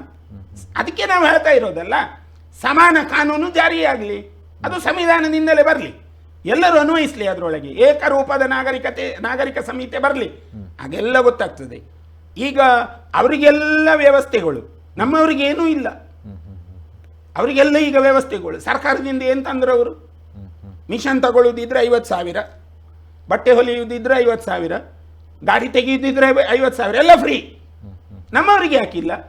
ನನ್ನ ತಾಯಿ ಮೀನು ಮಾರ್ತಾಳೆ, ಅವಳಿಗೆ ಯಾಕಿಲ್ಲ? ನನ್ನ ತಾಯಿ ಬಟ್ಟೆ ಹೊಲಿಯುತ್ತಾಳೆ, ಅವಳಿಗೆ ಯಾಕಿಲ್ಲ? ಅವಳಿಗೆ ಒಂದು ಮಿಷನ್ ಕೊಡಿಯಲ್ಲ, ಕೊಡಬಹುದಲ್ವ? ಅವಳು ಬಡವಳಲ್ವಾ? ಅವಳ ಮನೆಯಲ್ಲಿ 2 ಮಕ್ಕಳನ್ನು ಅವಳು ಶಾಲೆಗೆ ಕಳಿಸಿ ಅವಳು ಜೀವನ ಮಾಡ್ತಾ ಇಲ್ವಾ? ಅವಳಿಗೆ ಕೊಡಬಹುದಲ್ವ? ನನ್ನ ಅಕ್ಕ ಬೀಡಿ ಕಟ್ತಾಳೆ, ಅವಳಿಗೂ ಕೊಡಿಯಲ್ಲ. ಅದು ಬಿಟ್ಟು ನೀವು ಓಲೈಕೆಯನ್ನು ಮಾಡಿಕೊಂಡು ಫ್ರೀ ಕೊಟ್ಟಿದ್ದೀರಲ್ಲ ಈಗ, ಇದು ಯಾವ ನೀತಿ? ಇದನ್ನು ಪ್ರಶ್ನೆ ಮಾಡಬೇಕು ಜನ. ಹಾಗಾದ್ರೆ ತಮ್ಮ ಪ್ರಕಾರ ಕಾಂಗ್ರೆಸ್ ಸರ್ಕಾರ ಅನ್ನುವಂಥದ್ದು ಹಿಂದೂಗಳಿಗೆ ವಿರೋಧವಾಗಿದೆ, ಇನ್ನೊಂದು ಜಾತಿಯನ್ನು ಓಲೈಕೆ ಮಾಡ್ತಾ ಇದೆ, ಹಾಗೇನೆ ಕಾಣ್ತಾ ಇದೆಯಲ್ಲ ಈಗ ನೋಡಿ, ನಮ್ಮ ಕಣ್ಣಿಗೆ ರಾಚುವ ಹಾಗೆ ಕಾಣ್ತಾ ಇದೆ. ಹೀಗೆ ಆದಾಗ ನಮ್ಗೆ ನೋವಾಗ್ತದೆ. ನನ್ನಲ್ಲೂ ಕೂಡ ನಯನ, ಸಂಗೀತ, ಭಾರತಿ ಅಂತ ಹೀಗೆ ತುಂಬ ಮಕ್ಕಳಿದ್ದಾರೆ. ಅವರಿಗೆ ಶಿಕ್ಷಣಕ್ಕೆ ಎಲ್ಲಿ ವ್ಯವಸ್ಥೆ ಇದೆ? ಇವರಿಗೆ ಶಿಕ್ಷಣಕ್ಕೆ ಪದವಿಗೆ ವ್ಯವಸ್ಥೆ ಇದೆ. MD MBA ಕಲಿಯುವುದಿದ್ರೆ ಅದಕ್ಕೆ ವ್ಯವಸ್ಥೆ ಇದೆ. ಇನ್ನು ವಿದೇಶಕ್ಕೆ ಹೋಗಿ ಕಲಿಯಬಹುದು. ನಮ್ಮ ಮಕ್ಕಳಿಗೆ ಒಬ್ಬ ಮೋದಿ ಅಂತ ಒಬ್ಬ ಅನ್ನದಾತ ಬಂದಿದ್ದಾನೆ, ಅವನೇನೋ ಕೊಟ್ಟಿದ್ದಾನೆ. ನಮ್ಮ ಮಕ್ಕಳಿಗೆ ಅದೇ ರಾಜ್ಯ ಸರ್ಕಾರದಿಂದ ಏನಿದೆ? ಇದನ್ನೆಲ್ಲ ಕೇಳಿದ್ರೆ ಪ್ರಶ್ನೆ ಆಗ್ತದೆ ಅಂತಲಾದ್ರೆ, ಇದೆಲ್ಲ ರಾಜಕೀಯ ಮಾತು ಅಂತಲ್ಲ ಆಗ್ತದೆ ಅಂತಲಾದ್ರೆ ಏನರ್ಥ ಇದಕ್ಕೆ? ಕೊಡುವಾಗ ಎಲ್ಲರಿಗೂ ಸಮಾನ ಕೊಡಿ. ಈಗ ನೀವು ಕೊಟ್ಟಿದ್ದೀರಿ ಭಾಗ್ಯಲಕ್ಷ್ಮಿ, ಯಾವುದು ಗೃಹಲಕ್ಷ್ಮಿ ಯೋಜನೆ ಕೊಟ್ಟಿದ್ದೀರಿ, ಸಂತೋಷ, ಎಲ್ಲರಿಗೂ ಕೊಟ್ಟಿದ್ದೀರಿ. ಇದು ನೀವು ಶಕ್ತಿ, ಗೃಹ ಶಕ್ತಿ ಕೊಟ್ಟಿದ್ದೀರಿ, ಎಲ್ಲರಿಗೆ ಸಂತೋಷ, ಹೊಗಳಬೇಕಾದನ್ನ. ತುಂಬ ಬಡವರಿಗೆ ಅದು ಆಶ್ರಯ ಆಗ್ತಾ ಇದೆ, ಕೊಡಿ, ತೊಂದರೆ ಇಲ್ಲ. ಇನ್ಯಾಮತ್ತೋ ಇನ್ನೊಂದು 5 ವರ್ಷ ಕಳೆದ ಮೇಲೆ ಎಲ್ಲ ಒಮ್ಮೆಲೆ ಸುನಾಮಿ ಅಂತ ಹೋಗ್ಲಬಹುದು, ಅದೆಲ್ಲ ಪ್ರಶ್ನೆ ಇಲ್ಲ. ನಮ್ಮಲ್ಲಿ ಹೋಗ್ಲಬಹುದು, ಟ್ಯಾಕ್ಸ್ ಇನ್ನೊಂದೆಲ್ಲ ಸೇರಿಸಿ ಒಮ್ಮೆಲೆ ತಗೊಳ್ಬಹುದು. ಈಗ ನಮ್ಮಲ್ಲೆಲ್ಲ ತಗೊಳ್ತಾ ಇದ್ದಾರೆ. ಈಗ ಹಿಂದೆ ಎಲ್ಲ ಇರಲಿಲ್ಲ. ನಮಗೆ ಬಿಲ್ ಹೇಗಿತ್ತು ಅಂದರೆ ಅದು ಸರಾಸರಿಯಲ್ಲಿತ್ತು. ಈಗ ಏನು ಅಂತ ಕೇಳುವ ಹಾಗೇನೂ ಇಲ್ಲ, ಪ್ರಶ್ನೆ ಮಾಡುವಾಗಿಲ್ಲ. 1,000 ಹೆಚ್ಚು ಬಂದಿದ್ದಲ್ಲ, ಇದೆಯಾ ನಿಮಗೆ ಬೇಕಾದ್ರೆ ಕಟ್ಟಿ, ಇಲ್ಲರೇ ನಾವು ತೆಗೀತೇವೆ, ಈ ಮಟ್ಟಕ್ಕೆ ಬಂದಿದೆ. ಹಾಗಾಗಿ ಪ್ರಶ್ನೆ ಮಾಡಲಿಕ್ಕೆ ಅಧಿಕಾರ ಇಲ್ಲ. ಆದರೆ ನೀವು ಯೋಜನೆ ಕೊಟ್ಟಿದ್ದೀರಿ, ಗೃಹಲಕ್ಷ್ಮಿ ಯೋಜನೆ ಕೊಟ್ಟಿದ್ದೀರಿ, ಅದೆಲ್ಲ ಒಳ್ಳೆ ಯೋಜನೆಗಳು. ಯುವ ನಿಧಿಯಿಂದ ಕೊಟ್ಟಿದ್ದೀರಿ, ಅದೆಲ್ಲ ಒಳ್ಳೆ ಯೋಜನೆಗಳು, ಕೊಡಿ, ಅದು ಸಂತೋಷ, ಎಲ್ಲರಿಗೂ ಕೊಟ್ಟಿದ್ದೀರಿ. ಹಾಗೇನೆ ಕೊಡಿ, ಬಾಕಿ ಇದ್ದದನ್ನು ಹಾಗೆಯೇ ಕೊಡಿ. ಓಲೈಕೆಗೆ ಮಾಡಬೇಡಿ. ನೀವು ರಾಜಕೀಯ ಮಾಡ್ತೀರಿ ಅಂತೆ ನಾವು ಮಾತಾಡುವುದರಲ್ಲಿ ಏನು ತಪ್ಪಿದೆ? ರಾಜಕೀಯ ಆ ವಿಷಯದಲ್ಲಿ ಮಾಡಬೇಡಿ. ಸರ್ಕಾರ ಅಂತ ಒಂದು ಬಂದಾಗ ಎಲ್ಲರನ್ನ ಚಂದವಾಗಿ ಎಲ್ಲರ ಜೊತೆಗೆ ನಡೆದುಕೊಳ್ಬೇಕು. ಈಗ ಜನತಾ ದರ್ಶನ ಹೋಗ್ತಾ ಇದೆ, ಸಾಮಾನ್ಯ ಜನಗಳ ಅಹವಾಲನ್ನು ಅವರು ಸ್ವೀಕರಿಸಿ ಆ ರೀತಿಯಲ್ಲಿ ಹೋಗಬೇಕು. ನೋಡಿ, ಈ ಮಟ್ಟಕ್ಕೆ ಹೋಗುವಾಗ ನಾವು ತುಂಬ ಯೋಚನೆ ಮಾಡಿ ಅದನ್ನು ಎಲ್ಲರಿಗೆ ಹೊಂದುವ ಹಾಗೆ ತಗೊಂಡೋದ್ರೆ ಸಂಕೀರ್ಣವಾದ ಈ ಕಾಲಘಟ್ಟದಲ್ಲಿ ಸುಭಿಕ್ಷೆ ನೆಲೆಯೂರ್ತದೆ, ಏನು ಸಂಶಯ ಇಲ್ಲ. ಈಗ ಹಿಂದೂ ಪರವಾಗಿರುವಂಥದ್ದು ಅಥವಾ ಧರ್ಮದ ವಿಚಾರ, ಸಂಘಟನೆ ವಿಚಾರ ಏನೇ ಇದ್ರೂ ಕೂಡ ಶ್ರೀಗಳು ಧ್ವನಿ ಎತ್ತುತ್ತಾರೆ, ಶ್ರೀಗಳು ಅದಕ್ಕೆ ಪ್ರಖರವಾಗಿ ಉತ್ತರವನ್ನು ನೀಡುತ್ತಾರೆ. ಆದರೆ ಕರಾವಳಿ ನಡೆದಿರುವಂಥ ಹಲವು ವರ್ಷಗಳ ಹಿಂದೆ ನಡೆದಂಥ ಒಂದು ಪ್ರಕರಣದ ಕುರಿತಾಗಿ ಶ್ರೀಗಳು ಮತ್ತು ಹಿಂದೂ ಸಂಘಟನೆಯ ಪರವಾಗಿರುವಂಥ ಕೆಲವರು ತುಟಿಗೆ ಬಿಚ್ಚುವುದಿಲ್ಲ. ಸೌಜನ್ಯ ಪ್ರಕರಣಕ್ಕೆ ಸಂಬಂಧಪಟ್ಟಂತೆ ಯಾವುದೇ ವಿಚಾರಗಳು ಇಲ್ಲ, ಯಾಕೆ ಮೌನ? ಆ ವಿಷಯದಲ್ಲಿ ಆರಂಭದಲ್ಲೂ ನಾವು ಅದಕ್ಕೆ ಕೈ ಹಾಕಲಿಲ್ಲ. ಆರಂಭದಲ್ಲೂ, ಈಗಲ್ಲ. ಆ ವಿಷಯದಲ್ಲಿ ಎಲ್ಲೂ ನಾವು ವಿಷಯ ಪ್ರಸ್ತಾವನೆ ಮಾಡಿಲ್ಲ ಅನ್ನಲಿಕ್ಕೆ ಏನು ಕಾರಣ ಅಂತಂದರೆ, ಈಗ ನೀವು ಒಂದು ವಿಷಯವನ್ನು ಪ್ರಸ್ತಾವನೆ ಮಾಡ್ತಾ ಹೋದರೆ ಅದೆಲ್ಲೆಲ್ಲೆಲ್ಲೆಲ್ಲಿ ತಗಲಾಕೊಳ್ತದೆ. ಈಗ ಇಂತಹ ಪ್ರಕರಣಗಳು ದೇಶದಲ್ಲಿ ಬಹಳ ನಡೀತಾ ಇದ್ದಾವೆ. ಅದು ಇವತ್ತಿಗೆ ನಿಯಂತ್ರಣ ಬರಬೇಕು, ನಿಯಂತ್ರಣದ ವ್ಯವಸ್ಥೆಯ ಒಳಗಿರಬೇಕು. ನಮಗೆ ತಾಯಿ ಅಂದರೆ ಅದು ಬಹಳ ಶ್ರೇಷ್ಠ, ನಮ್ಮನ್ನು ಜಗತ್ತಿಗೆ ಕೊಟ್ಟವಳ ತಾಯಿ. ಆ ಸ್ಥಾನದಲ್ಲೂ ಸೌಜನ್ಯ ಬರ್ತಾಳೆ. ಸೌಜನ್ಯನಿಗೆ ನ್ಯಾಯ ಸಿಗಬೇಕು, 2 ಮಾತಿಲ್ಲ, ಸಿಗಲೇಬೇಕು. ಅದರಲ್ಲಿ ಯಾರು ಕೂಡ ತುಟಿ ಮುಚ್ಚುವ ಹಾಗಿಲ್ಲ. ಹಾಗೆ ಅಂತ ಹೇಳಿ ನಾವು ಆರೋಪ ಮಾಡುವಾಗ ಯಾರ ಮೇಲೂ ನಮ್ಮಲ್ಲಿ ಪೂರಕವಾಗಿರುವಂತಹ ವಿಷಯಗಳು ಬೇಕು. ಈಗ ನಾವು ವೇದಿಕೆಯಲ್ಲಿ ಹೋಗಿ ಯಾರಿಗೂ ಬೈಬಹುದು, ಏನು ಹೇಳ್ತಾರೆ, ಅಭಿವ್ಯಕ್ತಿ ಸ್ವಾತಂತ್ರ್ಯ ಅಂತ. ಹಾಗೆ ಅಂತ ಹೇಳಿ ಯಾರಿಗಾದರೂ ನಾವು ಬೈದಿದ್ದೇವೆ ಅಂತಂದಾಗ ಅವರು ನಾಳೆ ಕೇಸ್ ಹಾಕ್ಬೋದು ನಮ್ಮ ಮೇಲೆ, ವಿನಾಕಾರಣ ನಮ್ಮ ಮೇಲೆ ಆರೋಪ ಮಾಡಿದ್ದಾರೆ. ಆಗ ನೀವು ಅದಕ್ಕೆ ಸನ್ನದ್ಧರಾಗಿರಬೇಕಾಗ್ತದೆ. ಇಂತಹ ಒಂದು ಸನ್ನಿವೇಶದಲ್ಲಿ ಬಂದಾಗ ಒಂದು ಕ್ಷೇತ್ರದ ಮೇಲೆ ಅಪಚಾರ ಹಾಕುವುದು ಹೇಗೆ? ಕ್ಷೇತ್ರ ಅದಕ್ಕೆ ಹೇಗೆ ತಗಲಾಕೊಳ್ತದೆ? ಹಾಗಿರುವುದರಿಂದ ಈ ವಿಷಯಗಳು ಬಂದಾಗ ಇದೆಲ್ಲೋ ಹೊಲಸಾಗ್ತದೆ ಅನ್ನುವ ಕಾರಣಗಳೆಲ್ಲ ಬಂದಾಗ ಸುಮ್ಮನೆ ಇದನ್ನು ನಾವು ಇನ್ನೂ ಹೇಗೆ ಇದನ್ನು ತಗೊಂಡೋಗೋದು ಅನ್ನುವ ವಿಷಯಕ್ಕಾಗಿ ನಮ್ಮನ್ನು ಯಾರು ಬಂದು ಕೇಳಲಿಲ್ಲ. ಈಗ ಯಾವುದೇ ವಿಷಯವಾದಾಗ ನಮ್ಮಲ್ಲಿ ಬಂದು ಕೇಳ್ತಾರೆ ಯಾರಾದರೂ. ಈ ವಿಷಯಗಳಲ್ಲಿ ಯಾರು ನಮ್ಮನ್ನು ಬಂದು ಕೇಳಲೇ ಇಲ್ಲ. ಯಾರು ಮಾತಾಡ್ತಾರೆ ಗೊತ್ತಿಲ್ಲ, ನಮ್ಮಲ್ಲಿ ಕೇಳಲಿಲ್ಲ, ಯಾರು ಕೇಳಲಿಲ್ಲ. ಹಾಗಾಗಿ ಕೇಳದೇ ಇದ್ದಾಗ ನಾವಾಗಿ ಹೋಗಿ ಧುಮುಕುವುದು ಅಂದರೆ ಏನು ವಿಷಯ? ಬೇರೆ ಕಡೆ ಆದಂತಹ ಘಟನೆಗಳನ್ನ ಸಮರ್ಥಿಸ್ತಾರೆ ಅಥವಾ ಅದರ ವಿರುದ್ಧವಾಗಿ ಮಾತಾಡ್ತಾರೆ. ಮಣಿಪುರದಲ್ಲೂ ಏನೋ ಒಂದು ಘಟನೆ ಆಯ್ತು, ಅದಕ್ಕೆ ಶ್ರೀಗಳು ಮಾತಾಡ್ತಾರೆ, ಹಿಂದೂ ಸಂಘಟನೆಗಳು ಮಾತಾಡ್ತಾರೆ. ಆದ್ರೆ ಪಕ್ಕದಲ್ಲೇ ಇರುವಂತಹ ಧರ್ಮಸ್ಥಳದಲ್ಲಿ ಆದಂತಹ ಘಟನೆಗೆ ಸಂಬಂಧಪಟ್ಟಂತೆ ಶ್ರೀಗಳು ಮಾತಾಡೋದಿಲ್ಲ, ಸಂಘಟನೆಯವರು ಮಾತಾಡೋದು. ನೋಡಿ, ಸಿಬಿಐಗೂ ಹೋಗಿದೆ, ಸಿಬಿಐಗೂ ಹೋಗಿ ತನಿಖೆ ಆಯಿತು. ಯಾವುದರ ಆಧಾರದ ಮೇಲೆ ನಿಲ್ತದೆ? ಡಾಕ್ಯುಮೆಂಟ್ ಆಧಾರದ ಮೇಲೆ, ಮೆಟೀರಿಯಲಿಸ್ಟಿಕ್ ಆಧಾರದ ಮೇಲೆ ತನಿಖೆ ಆಗ್ತದೆ. ಅಂತಹ ವಿಷಯಗಳು ಸಿಗದೇ ಇದ್ದಾಗ ನಮ್ಮ ಮಾತುಗಳೇ ಏನಕ್ಕೆ ಪ್ರಯೋಜನ ಆಗತ್ತೆ ಹೇಳಿ ನೋಡೋಣ. ಇದು ಎಲ್ಲಿ ನಿಲ್ಲಬೇಕು? ನ್ಯಾಯಾಲಯದಲ್ಲಿ ಇದು ಕದ ತಟ್ಟಬೇಕು. ನಾವು ನ್ಯಾಯಾಲಯದಲ್ಲಿ ಈ ವಿಷಯವನ್ನು ಪ್ರಸ್ತಾವ ಮಾಡಬೇಕು. ಈಗ ಒಬ್ಬ ಆರೋಪಿ ಅಂತ ಬರ್ತಾನೆ. ಆರೋಪಿ ಅಂತ ಬಂದಾಗ ಅವನ ಆರೋಪ ಸಾಬೀತಾಗಿ ಅಪರಾಧಿ ಯಾವಾಗ ಆಗುದು? ಕಾನೂನು ಹೇಳಿದ ಮೇಲೆ. ಕಾನೂನು ಅದನ್ನ ಏನು ಹೇಳಿದೆ? ಈಗ ಸಿಬಿಐಯಲ್ಲಿ ತನಿಖೆಯಾಗಿದೆ. ಹಾಗಾಗಿ ಇದನ್ನು ಸಿಬಿಐನವರೇ ಹೇಳಬೇಕು ಏನು ಮಾಡಬೇಕು ಅಂತ. ಸಿಬಿಐನೇ ಹೇಳಬೇಕು ಏನು ಮಾಡಬೇಕು ಮುಂದೆ. ನಾವು ಹೇಳಲಿಕ್ಕೆ ನಮಗೆ ಅಧಿಕಾರ ಇಲ್ಲ. ನಾವು ಕಾನೂನಿನ ದಾತುವಾರರಲ್ಲ. ನಮಗೆ ಹೇಳಲಿಕ್ಕೆ ಬರೋದಿಲ್ಲ. ಮತ್ತು ನಾನು ಕಾನೂನಿನ ವಿದ್ಯಾರ್ಥಿಯೂ ಅಲ್ಲ. ಕಾನೂನು ಹೇಗಿದೆ ಅಂತ ಹೇಳಿ ನಾವೇನು ಕಾನೂನಿನ ವಿದ್ಯಾರ್ಥಿಯೂ ಅಲ್ಲ. ಹಾಗಿರುವುದರಿಂದ ನಮ್ಮ ಅಪೇಕ್ಷೆ ಇರುವುದು ಸೌಜನ್ಯಳಿಗೆ ನ್ಯಾಯ ಸಿಗಬೇಕು. ಆ ಮನೆಯ ತಾಯಿಗೆ ಇವತ್ತಿಗೂ ರೋದನೆ ಇದೆ. ಆ ತಾಯಿಯಲ್ಲಿ ಆ ರೋದನಕ್ಕೆ ಒಂದು ಉತ್ತರ ಸಿಗಬೇಕು. ಆ ಮಾತು ಇದೆ ಅಷ್ಟೇ. ಈಗ ಕೊನೆಯದಾಗಿ ಕೇಳೋದಾದ್ರೆ, ಇನ್ನೇನು ಲೋಕಸಭಾ ಚುನಾವಣೆ ಬರ್ತಾ ಇದೆ. ಈ ಚುನಾವಣೆಯಲ್ಲೂ ಕೂಡ ಶ್ರೀಗಳ ಹೆಸರು ಏನಾದರೂ ಕೇಳಿ ಬರಬಹುದಾ?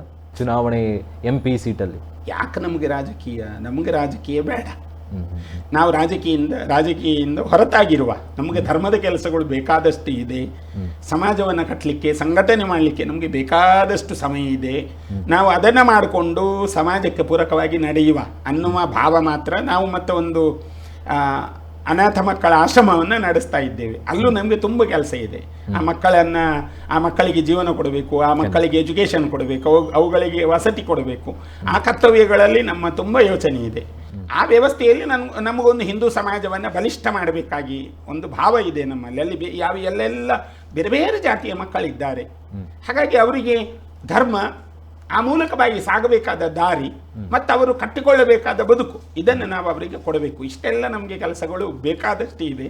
ಹಾಗಾಗಿ ಇನ್ನು ನಾವು ರಾಜಕೀಯಕ್ಕೆ ಹೋಗಿ ರಾಜಕೀಯವನ್ನು ಮಾಡಿಕೊಂಡು ಎಂತ ಮಾಡಲಿಕ್ಕಿದೆ? ನಮಗೆ ಅದರಲ್ಲಿ ಆಸಕ್ತಿ ಇಲ್ಲ. ನಾವು ಅದರಿಂದ ವಿರಹಿತವಾಗಿದ್ದೇವೆ. ನಮಗೆ ಧರ್ಮದ ಕೆಲಸ ಬೇಕಾದಷ್ಟು ಇದೆ. ನಾವು ಅದನ್ನು ಮಾಡಿಕೊಂಡು ಚಂದ ಇರ್ತೀವಿ. ಕಾರ್ಯಕ್ರಮವನ್ನು ಮುಗಿಸುವಂತ ಹೊತ್ತು ಕೊನೆಯದಾಗಿ ಒಂದು ಪ್ರಶ್ನೆ. ಸನಾತನ ಧರ್ಮದ ಕುರಿತಾಗಿ ಸನಾತನ ಧರ್ಮವನ್ನು ನಾಶ ಮಾಡಬೇಕು ಅಥವಾ ಆ ಧರ್ಮಕ್ಕೆ ಮೂಲ ಇಲ್ಲ, ಹುಟ್ಟು ಇಲ್ಲ, ಈ ಥರ ಹೇಳಿಕೆ ನೀಡ್ತಾ ಇದ್ದಾರೆ. ಸೊ ಕೊನೆಯದಾಗಿ ತಮ್ಮ ಮಾತಿನ ಮುಖಾಂತರ ಹೇಳೋದಾದರೆ, ಹಿಂದೂ ಧರ್ಮವನ್ನು ಹಿಂದಿನಿಂದಲೂ ನಾಶ ಮಾಡಲಿಕ್ಕೆ ಹೊರಟಂತಹ ಮೊಘಲರು, ಡಚ್ಚರು, ಅರಬರು ಇವ್ರಿಗ್ಯಾರಿಗೂ ಹಿಂದೂ ಧರ್ಮವನ್ನು ನಾಶ ಮಾಡಲಿಕ್ಕೆ ಆಗಲಿಲ್ಲ, ಬ್ರಿಟಿಷರ ಆದಿಯಾಗಿ.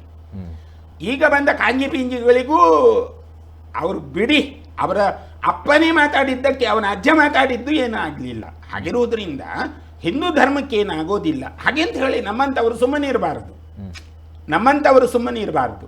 ಅದಕ್ಕೆ ವಿರುದ್ಧವಾದಂಥ ಸೊಲ್ಲನ್ನು ಎತ್ತಲೇಬೇಕು, ಅವರನ್ನು ಖಂಡಿಸಲೇಬೇಕು. ಮುಂದಿನ ದಿನಗಳಲ್ಲಿ ಅವರಿಗೆ ರಾಜಕೀಯ ಅಸ್ಮಿತೆ ಕೂಡ ಸಿಗಬಾರ್ದು. ಆ ರೀತಿಯಲ್ಲಿ ನಮ್ಮ ಖಂಡನೆ ಇರಬೇಕು. ಹಾಗಿರುವುದರಿಂದ ಹಿಂದೂ ಸಮಾಜ ಅಥವಾ ಹಿಂದೂ ಧರ್ಮ ಅಂತಂದರೆ ಅದು ವ್ಯಾಪಕವಾದ ವಿಶಾಲವಾದ ಧರ್ಮ. ಎಲ್ಲರೂ ಹೊಂದಿಕೊಂಡು ಹೋಗುವಂಥ ಧರ್ಮ, ಎಲ್ಲರ ಬಾಳ್ವೆಯೂ ಅದರೊಳಗಿದೆ. ಹಾಗಿರುವುದರಿಂದ ಅದನ್ನು ತುಚ್ಛೀಕರಿಸುವ ಯಾವ ಬಂದರೂ ಅದು ಇದಕ್ಕೆ ದೀಪಕ್ಕೆ ಹಾತೆ ಬಿದ್ದ ಹಾಗೆ ಅವನ ಅಸ್ತಿತ್ವವನ್ನು ಅವನೇ ಕಳ್ಕೊಂಡು ಬಿಡ್ತಾನೆ. ಅದರಲ್ಲಿ ನಮಗೇನು ಪ್ರಶ್ನೆ ಬರುವುದಿಲ್ಲ. ಹಾಗಾಗಿ ನಾವು ನಮ್ಮ ಧರ್ಮದ ಕೆಲಸವನ್ನು ನಾವು ನಿಘಂಟಾಗಿ ಮಾಡಬೇಕು, ಎಲ್ಲರೂ ಚುರುಕುತನದಿಂದ ಮಾಡಬೇಕು. ಈ ರಾಷ್ಟ್ರವನ್ನು ಹೆಮ್ಮೆಯ ರಾಷ್ಟ್ರವನ್ನಾಗಿ ಉಳಿಸಿಕೊಳ್ಳುವಲ್ಲಿ ನಮ್ಮೆಲ್ಲರ ಪಾತ್ರ ಬಹಳ ದೊಡ್ಡದಿದೆ. ಅದನ್ನು ಎಲ್ಲ ಹಿಂದೂ ಸಮಾಜದ ಎಲ್ಲ ಬಾಂಧವರು ಅರ್ಥ ಮಾಡಿಕೊಂಡು ಈ ದೇಶವನ್ನು ಕಟ್ಟಬೇಕು. ಪುನರಪಿ ಪರಂ ವೈಭವಂ ತುಮೇ ತತ್ವ ರಾಷ್ಟ್ರಂ ಹೇಳಿದ ಹಾಗೆ ಈ ದೇಶವನ್ನು ಪುನರಪಿ ಪರಂ ವೈಭವದ ಕಡೆಗೆ ನಾವು ತಗೊಂಡೋಗುವ ಏಕದೃಷ್ಟಿಯಲ್ಲಿ ನಾವೆಲ್ಲರೂ ಇರೋಣ ಅಂತ ಎಲ್ಲರಿಗೆ ನಾವು ಈ ಮೂಲಕವಾಗಿ ವಿಷಯವನ್ನು ಮನಗಾಣಿಸ್ತೇವೆ. ಧನ್ಯವಾದಗಳು ಶ್ರೀಗಳು ನಮ್ಮ ಜೊತೆ ಇಷ್ಟೊಂದು ಕಾರ್ಯಕ್ರಮದಲ್ಲಿ ಭಾಗವಹಿಸಿರೋದಕ್ಕೆ ಧನ್ಯವಾದ. ಇದಾಗಿತ್ತು ಈ ವಾರದ ಫೇಸ್ ಟು ಫೇಸ್ ಕಾರ್ಯಕ್ರಮ. ಸೊ ಮುಂದಿನ ವಾರದಲ್ಲಿ ಇನ್ನೋರ್ವ ಅತಿಥಿಯ ಜೊತೆ ಇನ್ನೊಂದು ಸತ್ಯ ವಿಚಾರವನ್ನು ಮುಖಾಮುಖಿಯಾಗಿ ಮಾತಾಡೋಣ. ಸೊ ಇದಾಗಿತ್ತು ಈ ಹೊತ್ತಿನ ವಿಶೇಷ. ನಿರಂತರ ಸುದ್ದಿ ಹಾಗೂ ಮನೋರಂಜನೆಗಾಗಿ ನೋಡ್ತಾ ಇರಿ ನಮ್ಮ ಟಿವಿ.